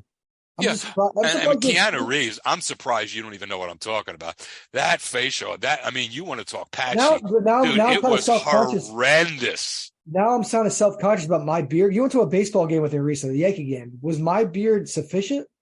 Yeah, I thought so. I didn't. I mean, his was, dude. Dude. It was. Now I'm thinking, because you made a comment about the guy who was in that prank show, Impractical Jokers, like, oh, this half-ass beard. Like, that dude Sal. Oh yeah, that thing is people's beards, man. What? You're really focused on guys' beards. No, I'm not. I'm focused on beards that look like shit. I mean, that guy Sal. I mean, listen, if you can't grow one that looks right, do something different. That's all. Don't grow the full thing. Grow goatee. Do whatever. You would tell me if my beard was half-assed, though, right? You would make I'm not afraid of constructive criticism, but you would be like, Sean, like, the beard's, but my beard's not half-assed, right? No, your beard is a little. It's like a little thin, but there aren't a whole lot of bare spots like Keanu Reeves. Now I don't know what he had done. I don't know what he used. These guys, and you can use all kinds of cosmetic. But for a longest time, if you go back and look at, dude, it was like, cuz Cuz don't do this. You know what I mean? It was nasty. No, yours is it's on the thinner side, but it's reasonable. It's reasonable. The goatee and mustache is very easy for me to grow that, but the sides is where it gets a little bit tough. Yeah. I have to do like I don't all I have to do for grooming my beard is like I use like a clipper for like the goatee and mustache like every week or two, and that gets rid of like a good amount of volume. But then the sides, I don't have to use a clipper. All I have to do is take scissors and even it out. So I know what you're saying. Like, I don't know. Now I'm getting self-conscious about my beard because I'm like, No, Sean. This isn't about you.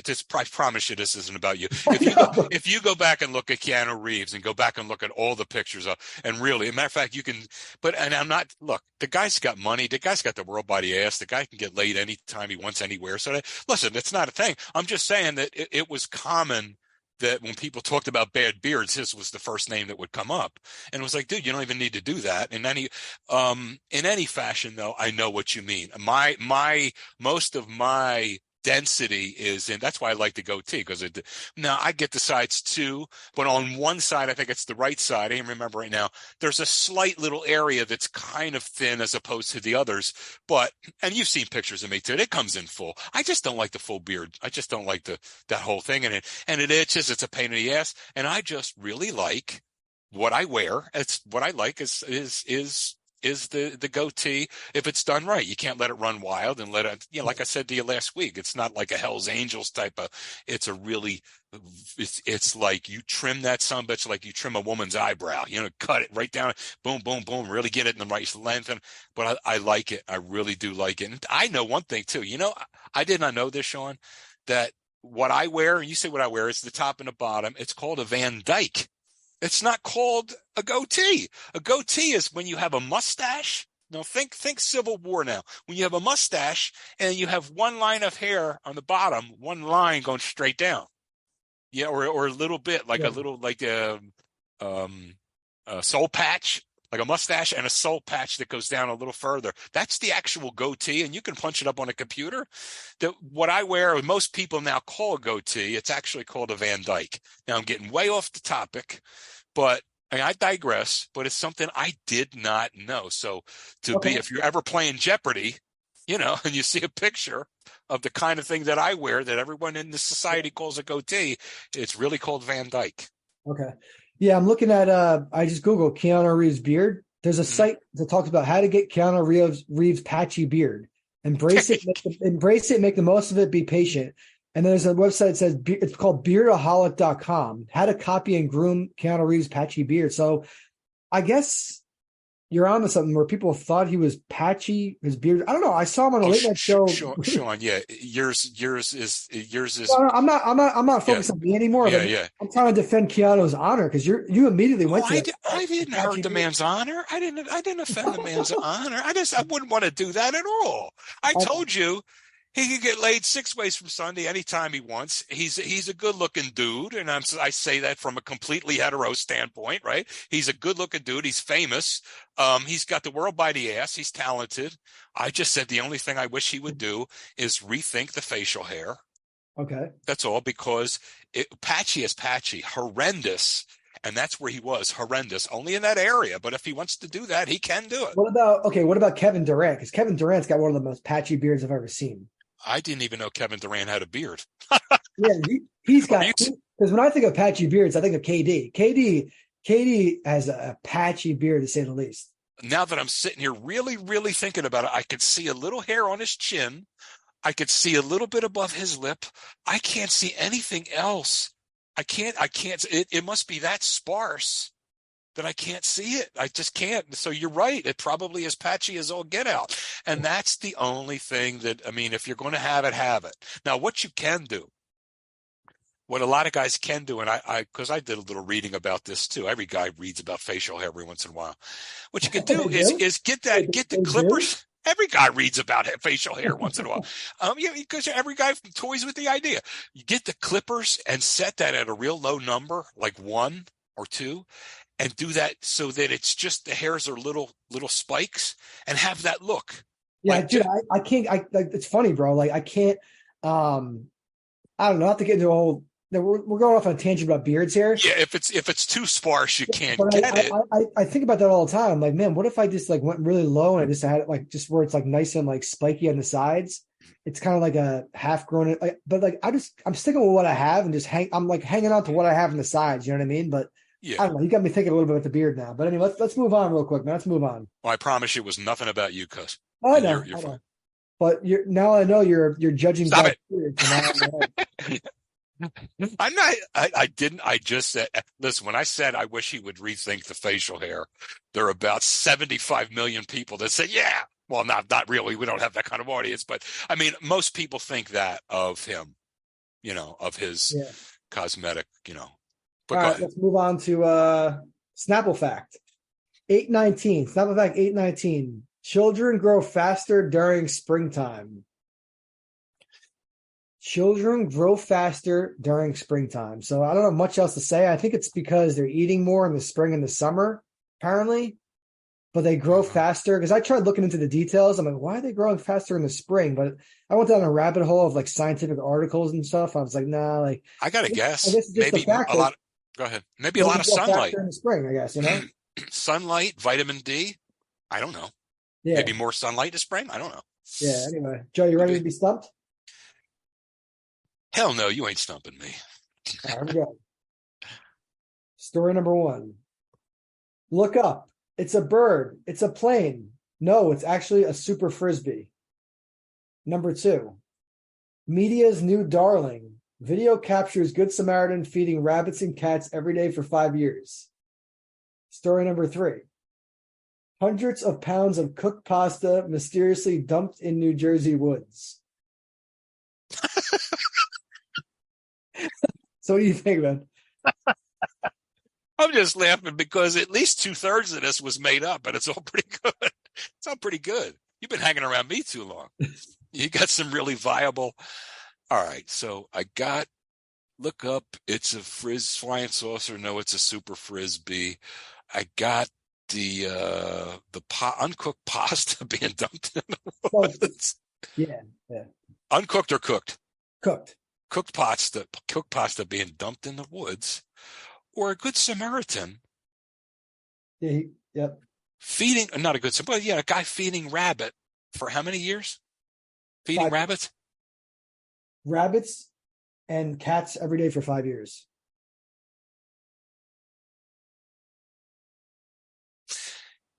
I don't really care, so I'm just going to go with that one. That's the one I think is real.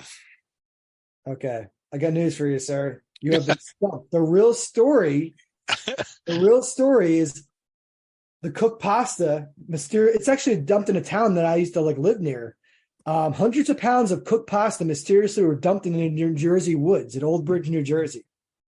Pretty crazy story. I don't know.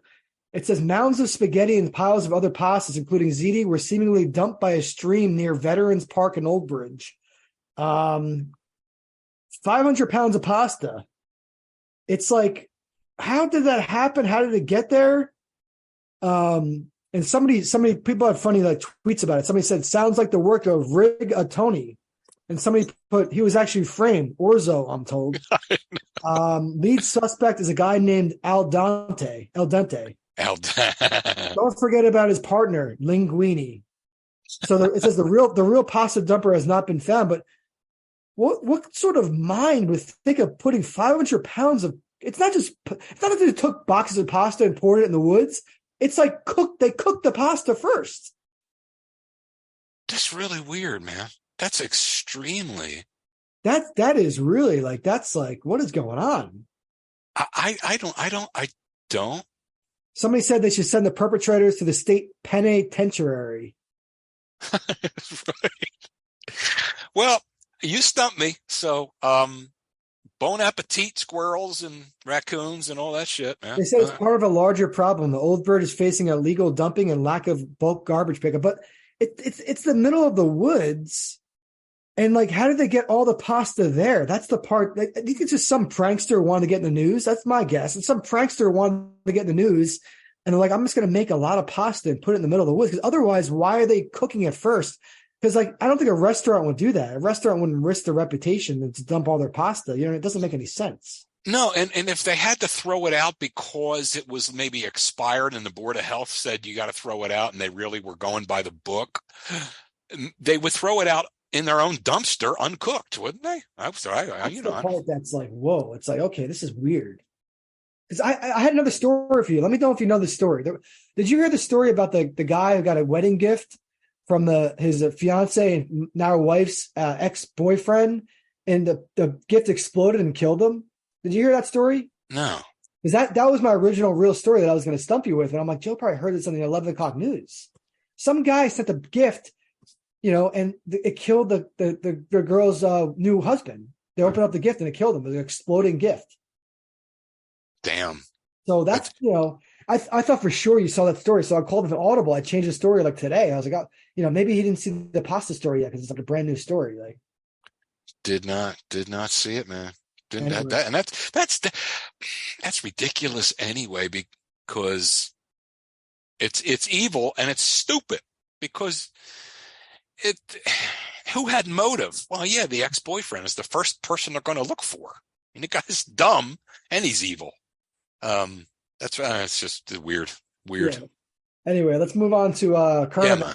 This story is not that uplifting, but it kind of has I don't know. We'll talk about the story and we'll see. All right. So it's from the New York Times. After student suicide, an elite school says it fell tragically short. The Lawrenceville School in New Jersey on Sunday made a remarkable admission of failure and committed to a new focus on mental health. So basically, one of their students, a 17-year-old named Jack Reed, he committed suicide while he was at this boarding school. It's right near us, Joe. It's in Lawrence, New Jersey. They're one of the best prep schools in the country. That costs like $80,000 a year to go there. It's absurdly expensive. But at a lot of these prep schools, stuff like this happens. People get bullied and like they kill themselves. And they're not living at home with their parents. They probably feel like the parents don't want them around. They want them at like a boarding school, whatever the reason is, where parents send their kids to boarding school. That's what it costs a lot of money too. But anyway, this guy Jack Reed was being bullied. And there was an unfounded accusation that he raped a girl. And it went around the whole school, went on the social media app that the students use. And it was really hard on him. He's like, thinking to myself, because like, if you're falsely accused of something, it could like ruin your whole like psyche and whole reputation and whole like way of just how you view yourself and how other people view you. Because you're innocent, but you're being falsely accused.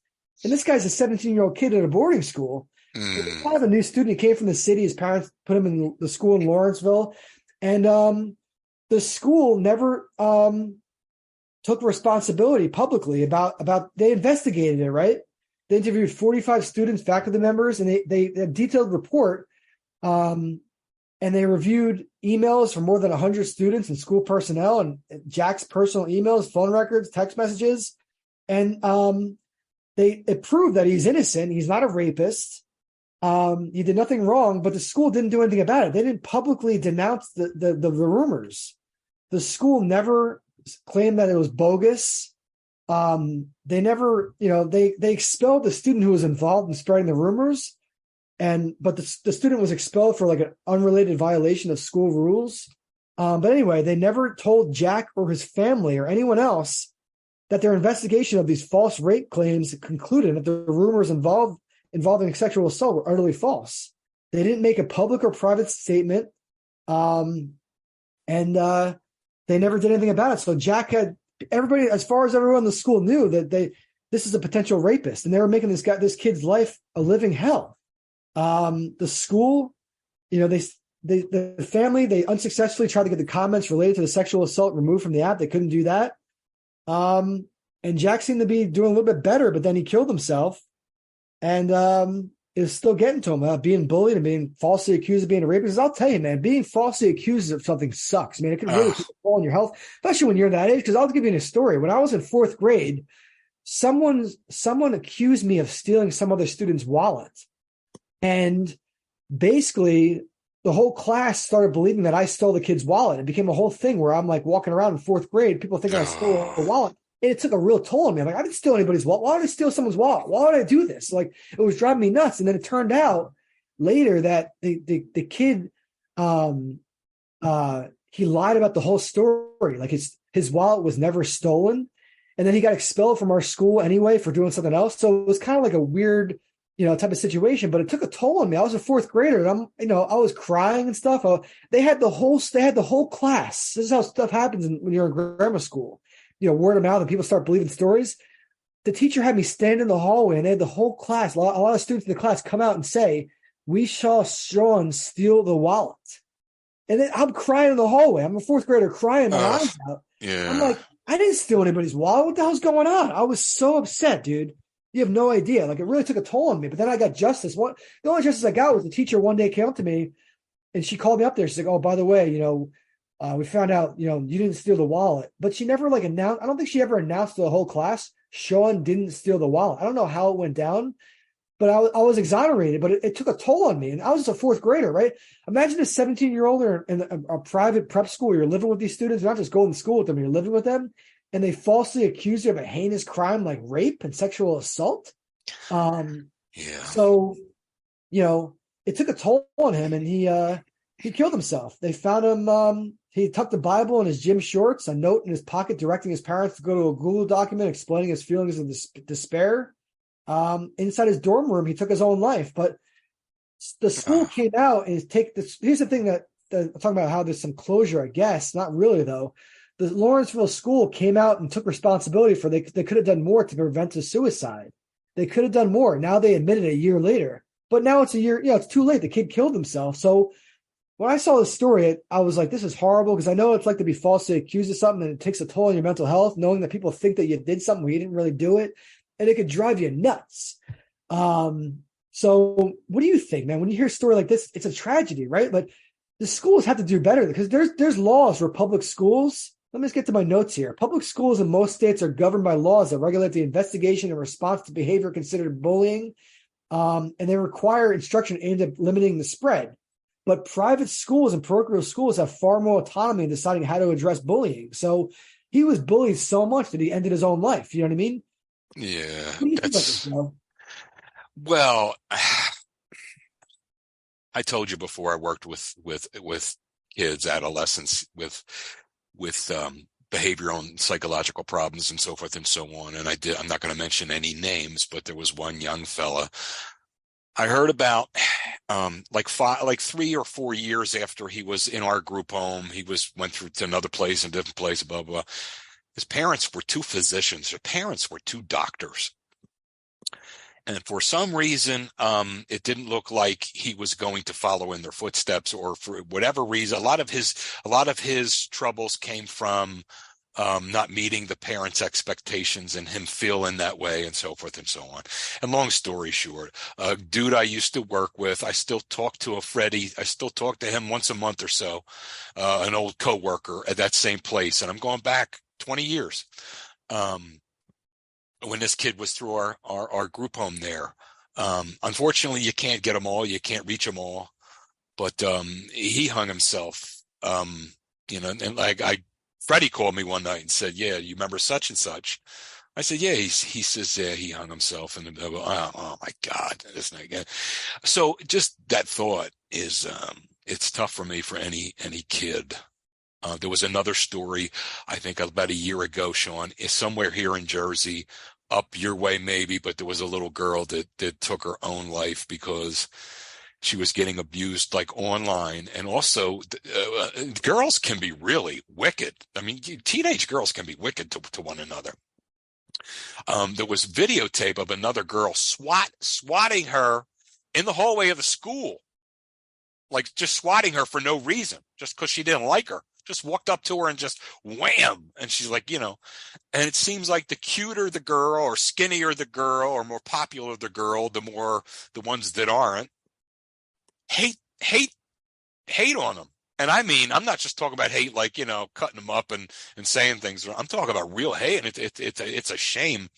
I guess people at that age, some people at that age don't really grasp just how vile that is, and they'll feel the school. Do you think the school should be held liable? The school could have done more, because basically he got elected. This kid Jack got elected. He was doing okay. Like, he had some friends and everything like that. But he was elected like president of one of the residential houses, and a few days after he won the election, there was an unfounded rape accusation posted anonymously to a nationwide student-run app popular with boarding school students. And it spread quickly online. And then at Secret Santa, during the gift exchange of the Secret Santa, one of his classmates gave him a rape whistle and a book about how to make friends. So this only exasperated the issue. Right. And then he kind of just had, he had enough, and he had to escape the pain, and he killed himself. I mean, this is horrendous to see, and this shows you everything that you say on the internet, whether it's true or not, and perception can become reality.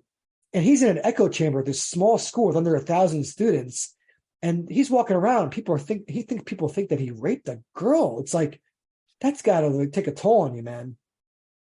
Yeah, I'm not sure what's going on at the school. I'm not sure what went on at the school, but I do think that maybe. Here's the thing, though. Even when they knew that he wasn't a rapist, they investigated it very thoroughly. They never announced it to the whole school and say, hey, Jack's not a rapist. Cut this out. And they never contacted the social media app to get those rumors off. And if they did that, if he knew that he had justice, that everyone knew he was innocent, and then he started making more friends and things got better for him, he never would have had to kill himself, or never thought that he had to kill himself. That's just the tragic part about it. The school did nothing. Now they're taking responsibility a year later, but the school did nothing to just. Yeah, and the only thing I can think of, the only rationale I can think of for them not doing that, not coming out and saying, Jack didn't do this rape that everyone said. The only rationale I can think of that for why they didn't do it is if they had done it that way, they would have been automatically given a little bit of credence to the accusation by acknowledging the accusation. So their methodology was, we're not even going to dignify. It's so outlandish. We're not even going to formally acknowledge it. Now, I'm not saying that's right, Sean. I'm not saying it's right, but that could have, you know what I mean? That could have been their mindset. That could have been. I don't know. Other than that, I don't know. Sad, sad, sad story. I feel bad for the family. My God, The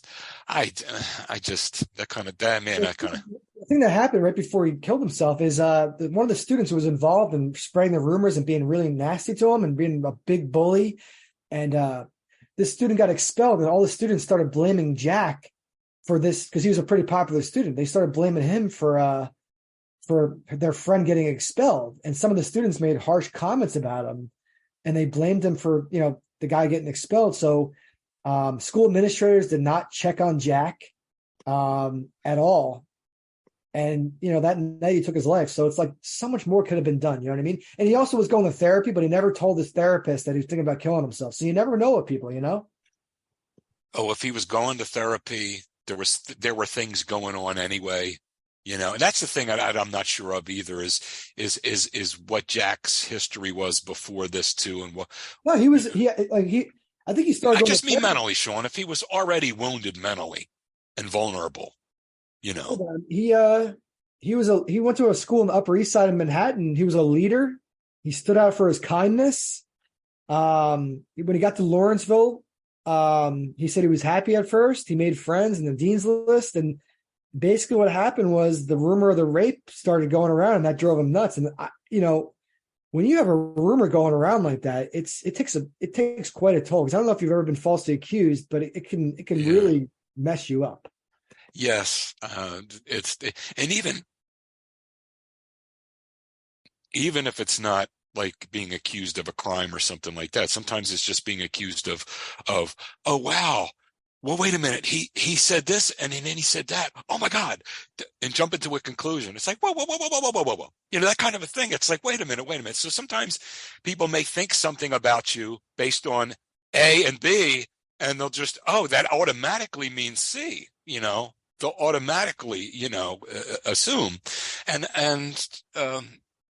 that kind of stuff bother. Yeah, that's been. I've had that kind of stuff happen to me too. And that's irritating enough as it is. But to have something like this, and there's been other times in my life where, not many, but a couple times in my life that were, accused of something. And it's very disconcerting. But, I just thank God that they never selected it never really, it bothered the shit out of me a couple of times here or there. There's certain things, but it never enough.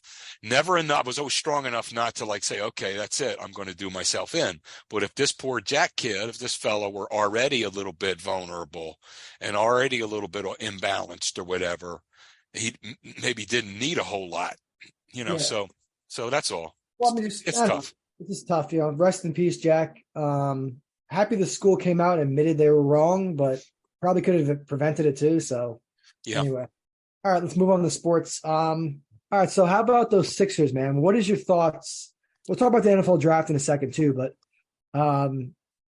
you kind of, I think you were kind of like, we were going back and forth last night between the Sixers and the Knicks talk. You really think the Knicks are not a playoff team? No, they're a playoff team.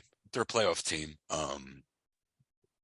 But I just decided to go with some hyperbole when you decided to go with some hyperbole too. That if we do get past the Heat, I wouldn't mind playing you guys in a. Yeah, well, it's true. I'd rather play the Sixers than the Celtics. Time out. You wouldn't.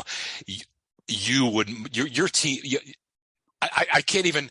We're the top three. Like we're in the top third of their 8 teams, right? In the East, right? We're in the top 3. You guys are in the bottom 3, right? We're the 5 seed, dude. Okay, well, darn close to it. Okay, so you're on the lower end. We're on the upper end. When people talk about winning a championship out of the East, it was always Milwaukee, Boston, and Philly. No one ever really talked about the Knicks. And then, and I never talked any bullshit with you about any of this stuff. I didn't. But when you are sitting there talking about, last night, okay, they threw in a clunker. They went on the road and won a game. I don't know if the Knicks are going to do that, but they went on the road and won a game. They got a split, right? So mission accomplished. Last night they threw in a clunker, but please don't start trying to compare the Knicks with the freaking Philadelphia 76ers. I'm a diehard Knicks fan, and I watch every game that I could possibly watch. I don't care if you study every goddamn time they fart. I don't really care what you do. Okay, that's not the point. I'm telling you, enough and watch enough and learn enough. And apparently Legler and Big Perk and all these other guys, all the talking heads, say, yeah, you got Milwaukee, you got Boston, and maybe Philly can win a championship.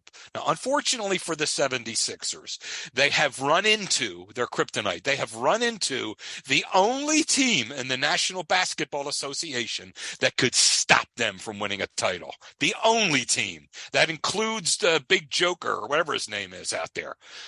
The only team that could stop the Philadelphia 76ers as constructed from winning a championship is, unfortunately, the team that they're playing right now. And I told you a long time ago, they know them.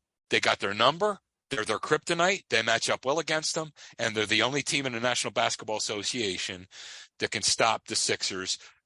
I really do, but many people believe that too. But unfortunately, they got to play them. Unfortunately, the Celtics, I hate them, but they're a better team than we are. But that's it. Milwaukee's probably a better team also, but hey, they fizzled. But even Milwaukee would have more of a problem with us than Boston. Boston is just like I said, they're a damn good team, number 1. They match up well with us, number 2. And they got us right now. So we're going to see. We're going to see. But and I have respect for the Knicks. I was only when you used hyperbole, I used it back. And I told you I wasn't in the best frame of mind either. I mean, we're sitting there getting our ass kicked. And I'm thinking, okay, at least Sean's not breaking my balls. That's cool. I'll be honest. I was a little, because I wanted to do the show. I wanted to do the show last night. So I was a little bit like, we didn't do the show last night. I'm like, so we didn't do the friggin' show. Now look at the Sixers. I kind of wanted to throw a shot at you and kind of just have bust your balls a little bit, have a little fun. Then we didn't, right? But we did. Like you were like, damn, like. Right. Well, we didn't do it Monday or Tuesday either because there was shit you wanted to watch. I know. So excuse me. It's one of those things where I'm like, let me have some fun. You have to watch the Sixers and now look at it. You know what I mean? Right. Well, so what? You didn't want to do the show Monday or Tuesday because of bullshit that you wanted to watch. But why is your bullshit more important than my bullshit? So I wanted to see the Sixers on Wednesday. That's one night. I gave you 2, and I'm only asking 1. So that irritated me a little bit too. Did that motivate him? That he's a little bit. Wait a minute. We can move heaven and earth and not go 2 nights for something you want to do. And there's one night that I asked for, and you're perturbed that I asked for that night because my team's not one. I don't go for any of that. So anyway, long story short, think how you feel. Devils Rangers game 7 was Monday. Like I got a lot of Rangers fans. Whatever it is, Sean. It's important to you. I don't give a rat's ass about that. Well, it's important to you. The Sixers was important to me. Not everything revolves around you. All the time. I know that. Okay, all right. That's all I'm saying. I mean, I didn't call you last night and say, "Oh, your Devils really took it up the ass, didn't they?" I didn't do that, right? But I figured, okay, he's not breaking my balls. I'm not breaking his balls. And I'm thinking, that's cool. Sean's not breaking my balls about the Sixers tonight. I look at my phone, and I look at the phone 10 minutes later. I think, oh, Jesus Christ, I spoke too soon. So not only do I not get, it's not only a text, it's not even an audio message, which you and I share a lot. You got to get the video camera out and start with the trash talking. You're giving that guy from the Wolves, the guy, what's his name? Is it Booker? I don't know what the hell his name is. It not Booker. That guy that was talking shit to LeBron, the light-skinned brother with the dreads on the Timberwolves, I think. Anyway, I forget his name, but he's always talking. He's the one that said LeBron's old, this and that. I mean, you're doing your impersonation of him. I mean, like, what the hell's going on here? Anyway, so that's what that was last night. Now let's talk about the Sixers, though. And look, Sean, you're my buddy. I love you. This is we. Are you talking about Stephen A. Smith, dude? The guy on the Timberwolves. Patrick Beverley? Maybe it's not the Timberwolves. They're playing the Warriors this season. The Grizzlies. Oh, Dylan Brooks. Dylan Brooks. That's it. You were doing a Dylan Brooks on me. Anyway, sorry. It's a big hairy animal, right? Anyway. So here's the thing. So are you convinced that the Sixers have no chance for the Celtics? How are you feeling? What's your thoughts about it? I wouldn't say no chance. I'm gonna say if they're gonna have to look, and I just don't know whether or not they got to start thinking about running their offense through James Harden and just let the big guy be a big rim protector defensively and augment a little bit offensively instead of running it. They're going to figure it out. I hope they can figure it out, but they got to make shots. I mean, the Celtics threw up, I think, 53 pointers. It was either 40 or 53 attempts. I mean, the Sixers and the Sixers were horrendous last night with 3-pointers. I don't think they took enough. So they got to find out what kind of fight they're in here. I give them a puncher's chance, but I give the Celtics, I give them the nod, and I hate to do it because I go back to the days when we used to go to the Spectrum, and you didn't know whether something was going to break out or whatever it was. I mean, I can remember Julius Erving is like Dr. J. They used to call him Dr. J because he was mild-mannered and articulate. Well, one night Larry Bird starts in on him, and Larry Bird grabs him by the neck, and then Julius is throwing haymakers at Bird, and I mean, this is on the floor. And Moses Malone is standing there looking for somebody to take out. I mean, this is when the NBA was really, really tough. But that rivalry is what I'm saying. That rivalry, at one point, I can remember Steve Fredericks, God rest his soul, is a legendary radio announcer here in Philadelphia, sports announcer. He came on, and my brother and I were like on the floor because we got a kick out of Steve Fredericks, but it was like 83 or something like that, 1983. But Steve Fredericks opened his afternoon show, and he goes, "The Philadelphia 76ers, Boston Celtics rivalry is the greatest rivalry in sports today." He said that this was on like that night. It was like a Friday afternoon. I think it was a game that Friday night. But just the regular season matchups again. There's hate there. There's a lot of hate and a lot of history. I hate them. I can't stand. This is sports hate now. And Red Auerbach was the biggest freaking prick that I've ever seen. And what a son of a bitch he was. Anyway, I'm saying this respectfully. I can't stand them. I hate them. There's a lot of bad blood. I think they're a better basketball team than we are right now, and I think they've got our number. And that's, in sports, sometimes, even if you're not a better team, if you have that other team's number, and I think they're slightly a better team and still have our number. So I give the Sixers a 40% chance. Okay, I give them a 40% chance. That's saying that I think most likely they're not going to win. But a 40 is not bad. It's not bad. So we're going to see how it plays out. And they got injuries and stuff too. Who knows? Who knows if Tatum turns an ankle tomorrow? I don't know. That's why we watch. But hopefully, I'm looking for them. I need them to win both these home games. A split isn't good enough. I need them to win the next two. And your Knicks, I respect the Knicks. They're a playoff team. They're one of the better playoff teams. They're not bottom.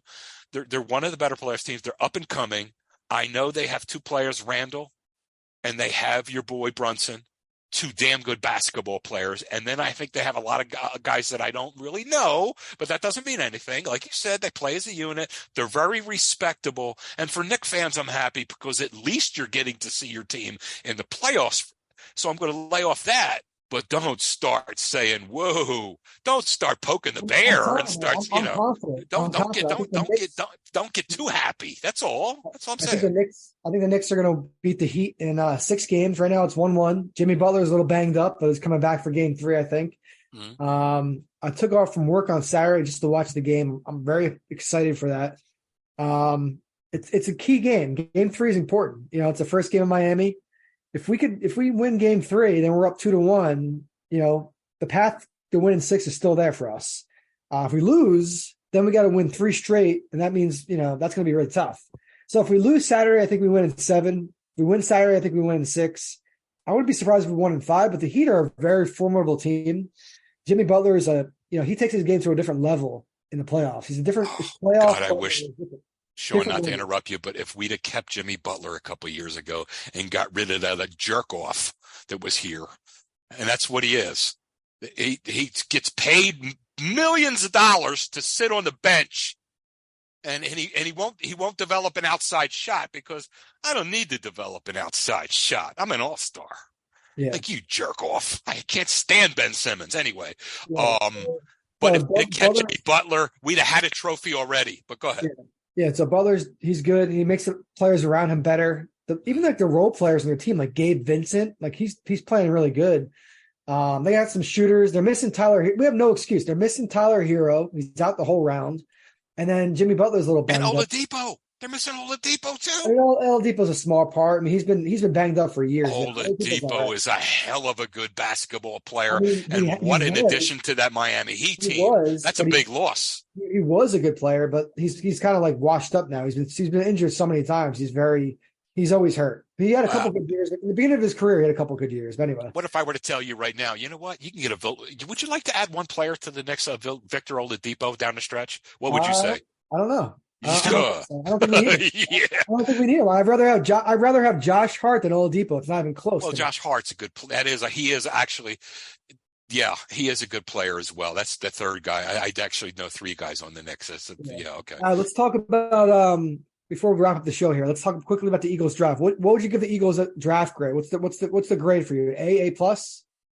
And I'm not. And no one's a tougher grader on Howie and everything else. I mean, I thought, and I conversed with my brother about it too, and so forth and so on. And then I'm watching it all. Not that I need the guys on these talking heads on these shows to tell me any goddamn thing. I don't.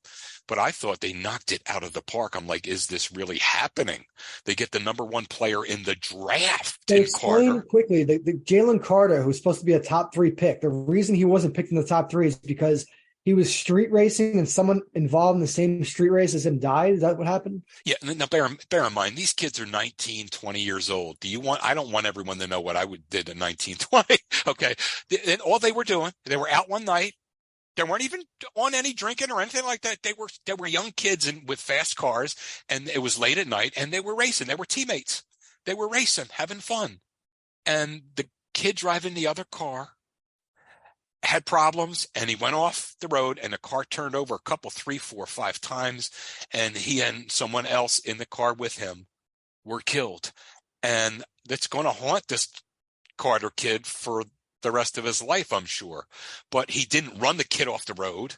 He wasn't drunk like that other joker that from the Oakland Raiders he was drunk out of his mind, and he was going 140 miles an hour and hit some lady sitting still. I think Ruggs or something. I forget the guy's name. Henry Ruggs. Yeah, it's nothing like that at all. These were 2 19-year-old kids, Sean, late at night, empty roads. Still not a good idea. But you get me. They're racing, and the one kid had a problem. Now, I even thought he got in trouble because he left the scene. He didn't leave the scene. He was there. He was there. So he stayed on the scene, and it was just one of those things.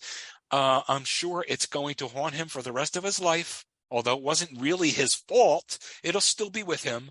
But he dropped. And this is the thing. Most people with draft picks that high are teams that can't afford to screw it up. Really. But the Eagles had this pick. They just went to the Super Bowl. As a matter of fact, a 50-yard fumble away from winning the damn thing. And everyone knows that. So they were there sitting at 10 with the pick they got from the Saints last year. Okay.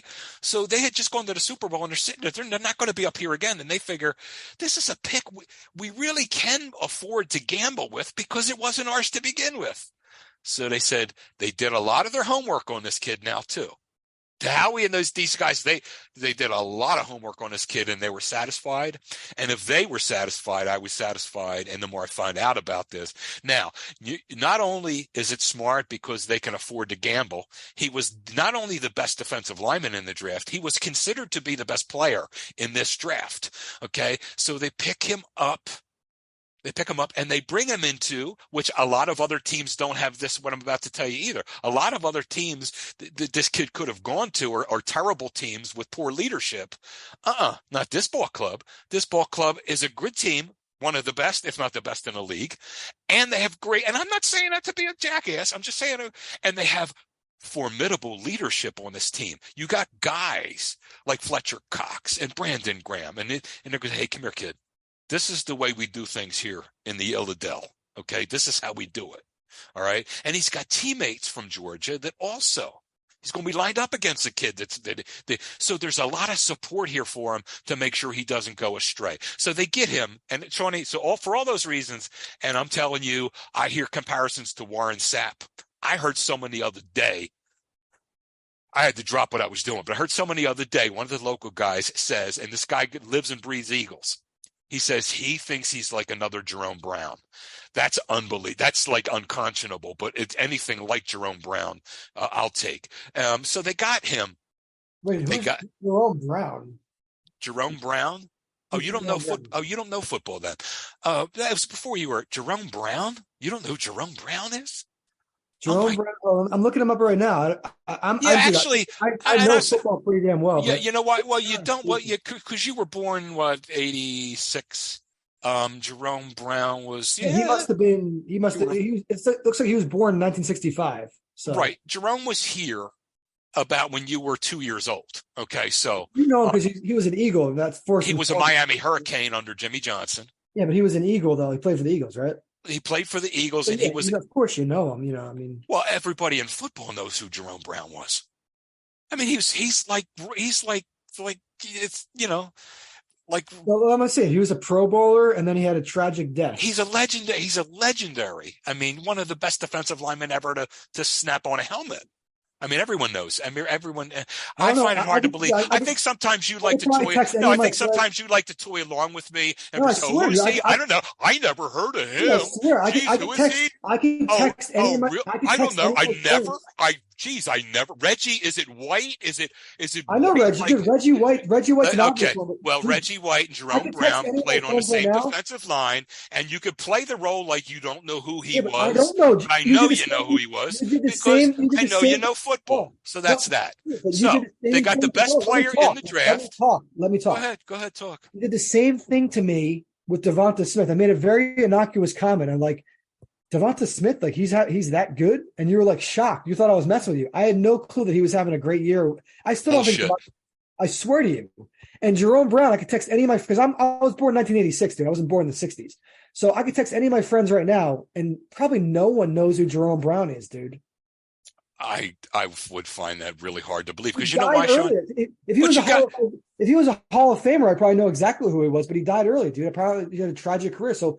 There's no way for me to ever know who Jerome Brown is. No, dude, it's like I know who Dick Butkus is. I never saw him play a game. Everyone knows who Dick Butkus is, dude. I know. That's what I'm saying. I mean, Jerome Brown is maybe more regarded than Dick Butkus. Really, I mean, he was that much of an awesome football player. And you know what? This is an opportunity for you to learn. I'm surprised, and I feel sorry that you're bereft of that kind of, like Gale Sayers. I never saw him play it down, but I know who Gale Sayers is. A random Eagles player from the 80s. You know, I don't what know other the Eagles that way. What other Harold Carmichael. What's that effeminate quarterback for the Cowboy? Roger the Dodger. Oh, that's right. So I mean, it's just, this is one of those things. I just couldn't fathom anybody, and I still think that you're trapped in your own Eagles world, dude. Like people outside. Oh no, God no. Anybody born in my year, dude, who's not like didn't play football. I don't know. Like I watch NFL films. I know who Ray Nitschke is.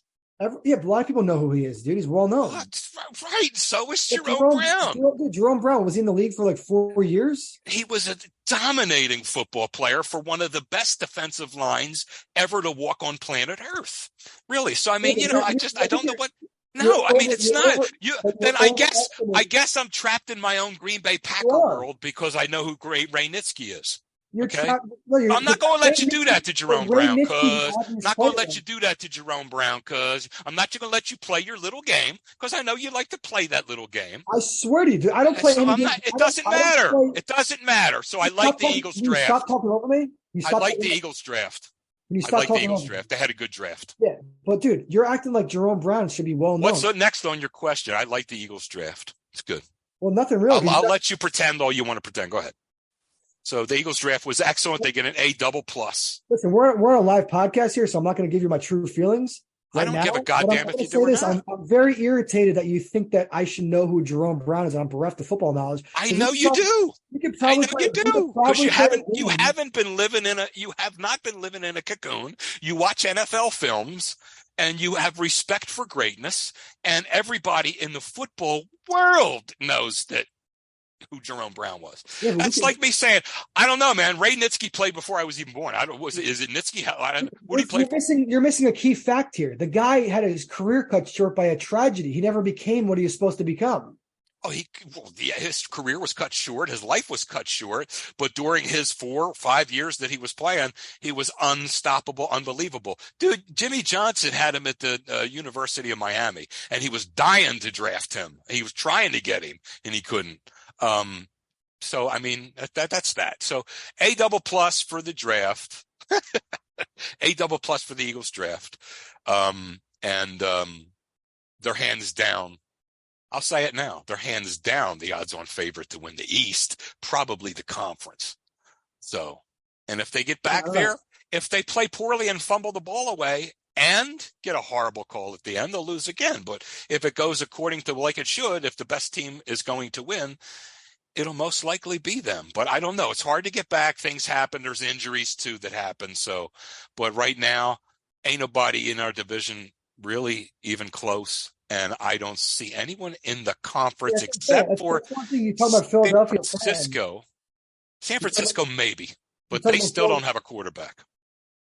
You talk about Philadelphia fans, but every time someone tries to come at you with some trash talk or innocuous comment, you start like you think the Eagles are guaranteed to win the Super Bowl. They lost the Super Bowl last year, even though it was a bad call. I didn't say guarantee. I just said there's injuries and so forth and so on. You think the Knicks are not a formidable team. You think the Sixers are someone like you're trapped in your little Philadelphia bubble, dude, and you're not. No, I'm not at all. I'm trapped in the national bubble. And we just went to the Super Bowl, except for an uncharacteristic 50-yard fumble return. They were the better football team than that other squad. Everyone knows that watched it. They're one of the best, if not the best team still in the National Football League. Your team, the Knicks, is making progress. They made the playoffs. Have your parade. The Knicks made the playoffs. But don't start comparing those two organizations. That owner of the Knicks is one of the biggest jack-off fuckheads I've ever seen in my life. I mean, I can't believe some of the things that he's done and some of the people he's insulted. And no wonder a team's been dog shit for that long. So I don't know when the last time you won a championship. Well, I can't even remember. But don't start comparing the Knicks, the New York. First of all, don't compare the Knicks to the Sixers. That's A. But don't ever compare the Knicks to the Philadelphia Eagles. We play in New York City, the greatest arena in the world, dude. The Sixers are stuck in the. Who said that's the greatest arena in the world? Madison Square Garden, man. What about it? Why is it the best arena in the world? Have you been there? Have you been there? I haven't been there, but that doesn't mean anything. All right. So I'm just letting, once you're there, then talk to me then. It's a nice place. It's a famous place, but it's not the best arena in the world. It's the world's most famous arena, MSG by all standards. Oh, well, now it's most famous. It was the best arena in the world. Now it's the most famous. That's the nickname. That's the nickname. The world's most famous arena. Yeah, well, I don't give a shit about the arena so much as the team that plays in it, and I don't know. Jesus, when is the last time the Knicks, did they ever win a title? I think they will with that Phil Jackson. Phil Jackson was a player. It was that long ago. Willis Reed limping around and all that kind of stuff that got overhyped a little bit, but they wanted. What about the Sixers? So, what about the Sixers title? It's been a minute. 83, Julius Erving, the Doc. It's been a minute, and they were back to the finals in 2000 with AI. But as bereft as the Sixers are of titles, they're still better than.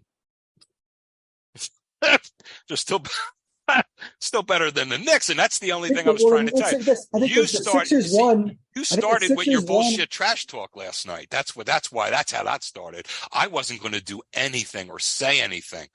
I was saying, that's cool. He's not going to break my balls about, the Sixers throwing in a clunker. Well, of course I am, dude. Why did you? Why? I wasn't in the mood for that kind of bullshit. That's all. Well, I mean, listen, that's what happens, man. I saw the Devils were getting smoked too, but I said, no, I don't want to do that to them. And last year, that's game one. The Devils last year when the Cowboys did their annual choke in the playoffs, I did not send you that little clip I have. How about them Cowboys?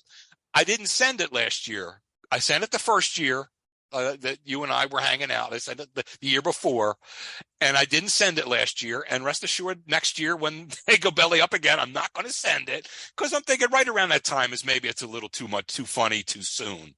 That's all. And I just wasn't in the mood last night and I'm getting my ass kicked here by the Celtics. I was disappointed with my team. The Sixers have 3 titles: 1955, 1967, 1983. The Knicks have 2, 1970 and 1973. So, well, the Sixers weren't. They were the Warriors before then.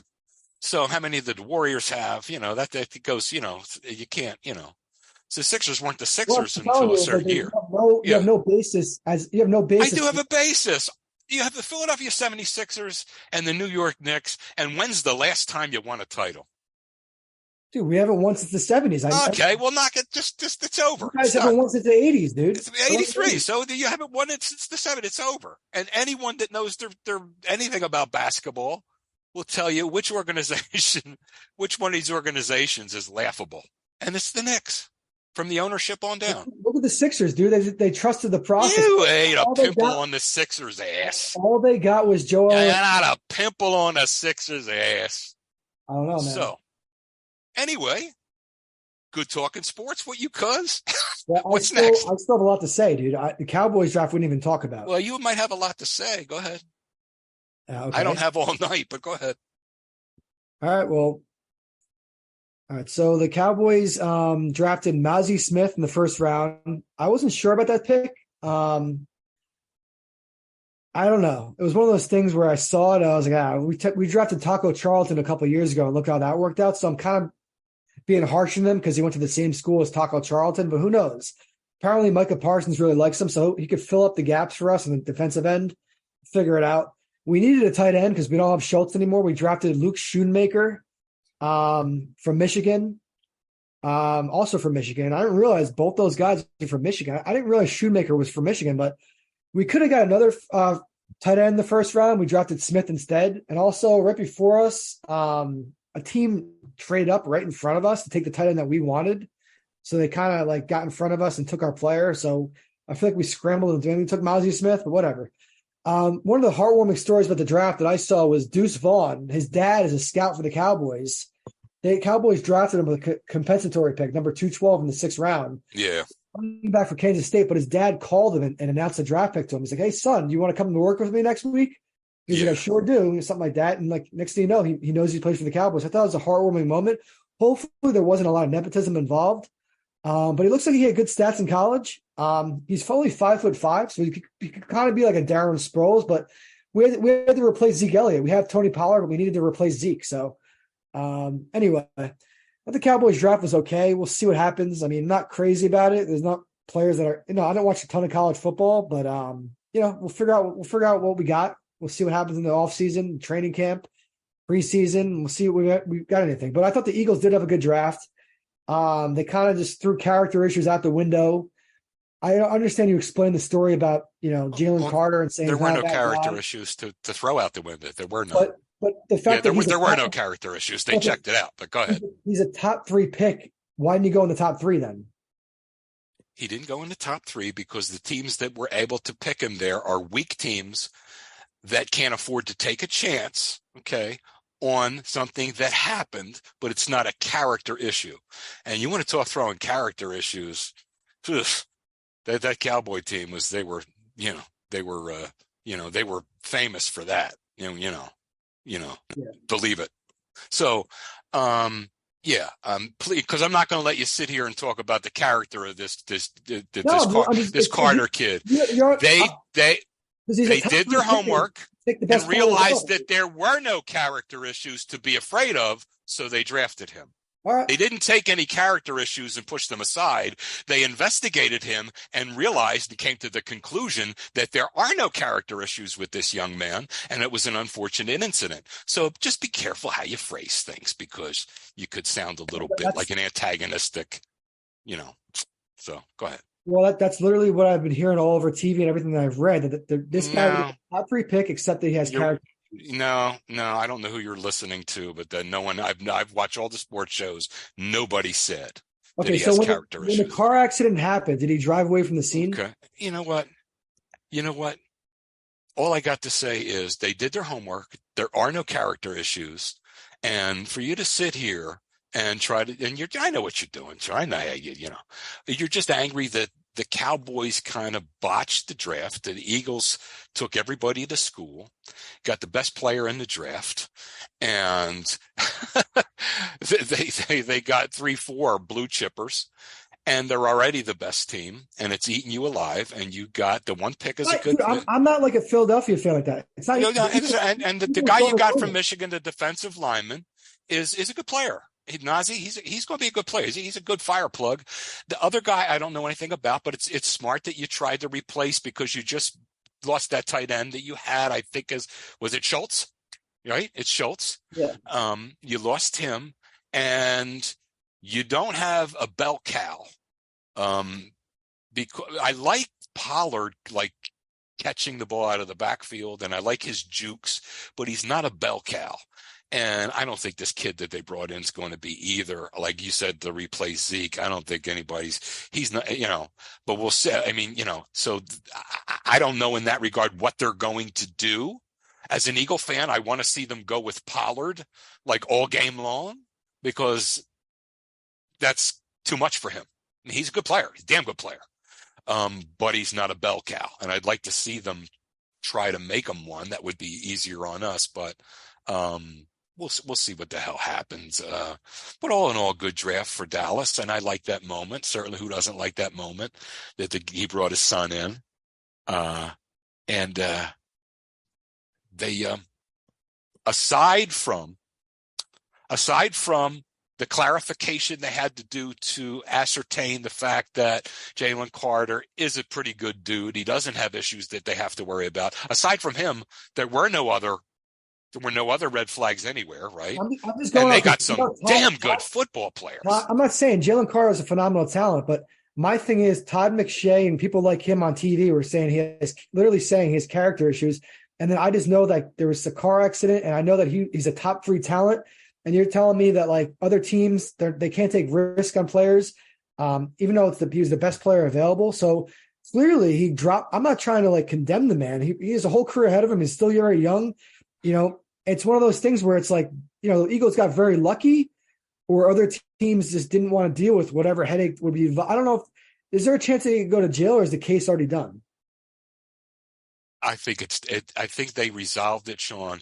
And I will say this, that the only other thing I heard is some of the assistant coaches in Georgia didn't care too much for him because he was a little bit, maybe not like bad character stuff, like out raping women or doing stuff like some of these jokers do shit that's really, you know what I mean? Just the fact that a couple of the assistant coaches said that sometimes he can be a little bit, he's so good and he knows he's so freaking good that he can like turn them off a little bit or, smart mouth them a little bit. That a couple of the assistant coaches said down in Georgia that they weren't crazy about him in that way. Now, again, he's coming to a place where that shit's not going to fly here, cuz. And in some of these other places, Sean, where the leadership isn't really established, right? And the teams are weaker. That's a bad, you don't want to do that. So that's why he fell.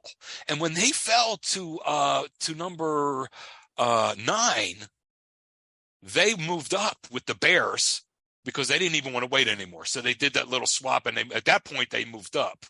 But we'll see. Time will tell. I don't think. And you know what else? He's going to come in here, and now he's going to come in here and say, he's going to have all these guys around him saying, hey, listen, this is the way we do things here. You're getting paid now. This is your job. You're a grown-ass man, not a kid. You're going to listen to us. And he will now, because he's got good leadership, veteran players around him, and he's got teammates from Georgia. I think the kid's going to be all right. And talent-wise, Sean, he was the number 1 football player in the draft, talent-wise. And I understand that.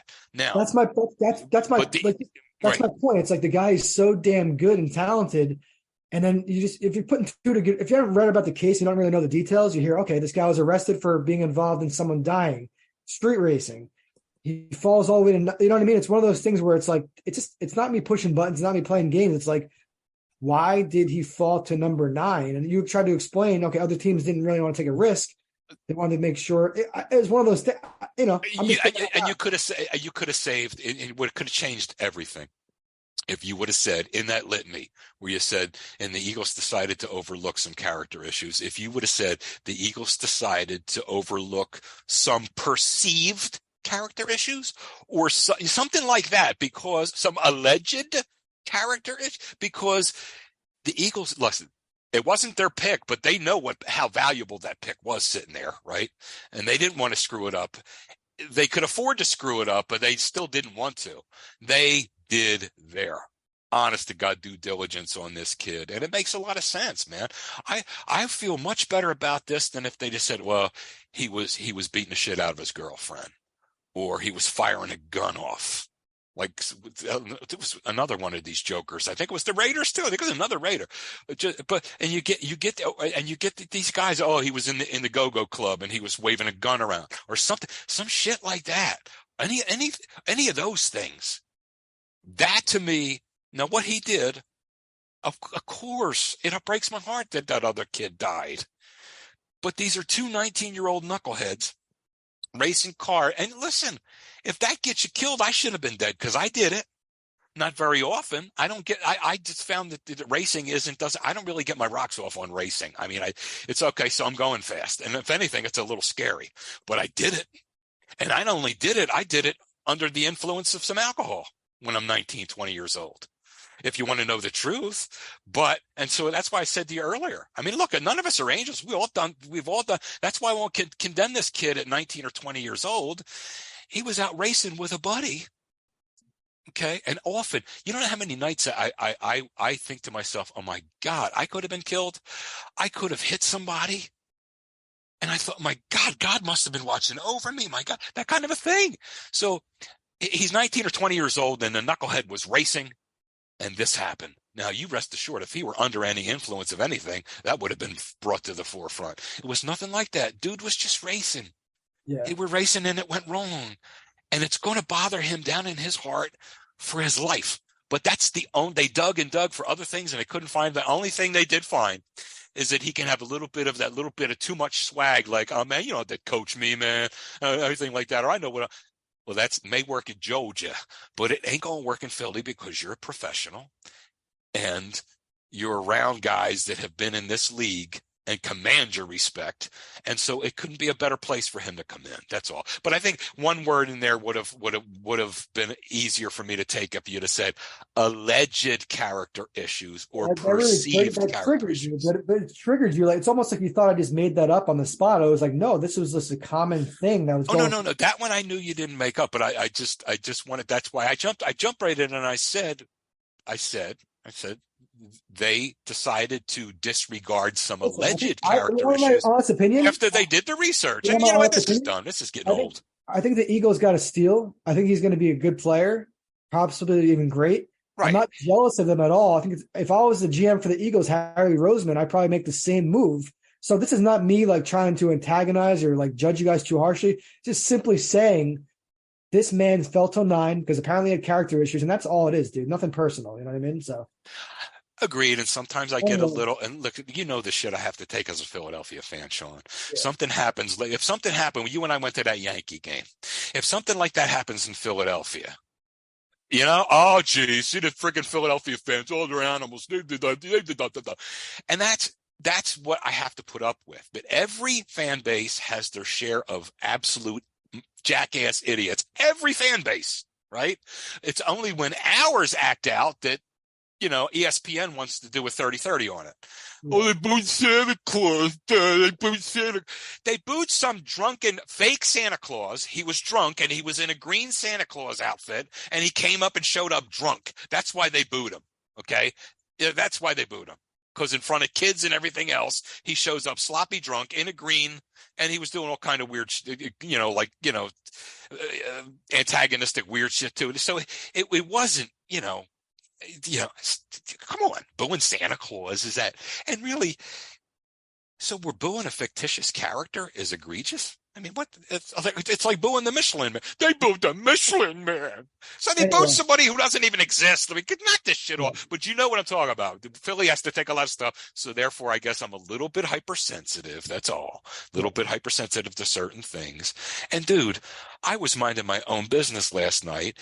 And I'm thinking to myself, he's not going to break my balls about it. Let's not rehash that. Well, I'm just telling you, you not only text me, you have to send me a little movie, and you went on and on and on. It's like, dude, you're asking for it, you got it. This is just friends bantering about sports. You know, I love stuff like that. I didn't feel like bantering. I felt like throwing my TV 17 floors off my goddamn balcony is what I felt like doing. I didn't know you care about the Sixers that much. I thought you're a big Eagles fan, and then the other Philadelphia teams to you are just like, you know, I could live without them, or you know, Birds are my favorite, but the Eagles are. Team. Yeah, definitely. The Birds are my favorite. As a matter of fact, the pastime is no longer baseball. It was in the first half of the 20th century, but the sport pastime is the NFL. It really is. And then you could check that out. It's the most popular. It's the, you know, and the NBA's gaining on them, but the NFL is king and is the pastime.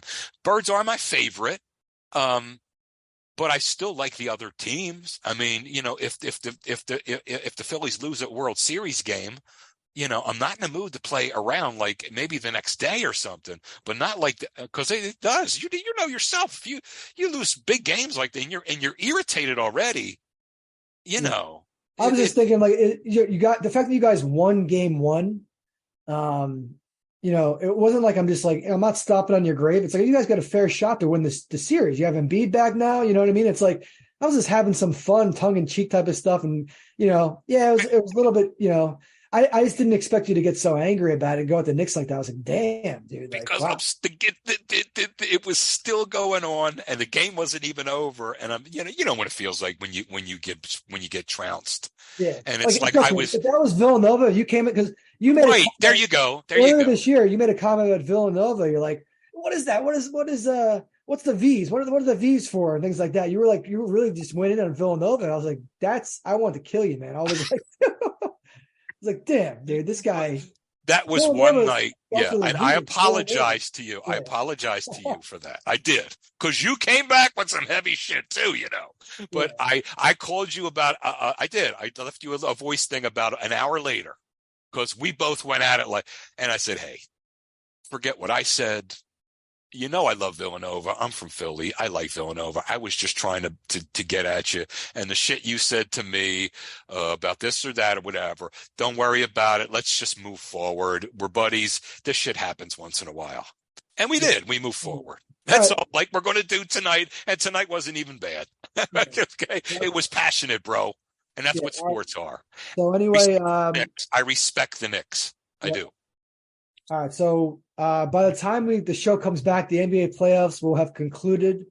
The show will be back. It's a whole revamped show, little different form. Like I talked about in the beginning of the show. Yeah. I'm happy to have all our listeners, our loyal listeners out there.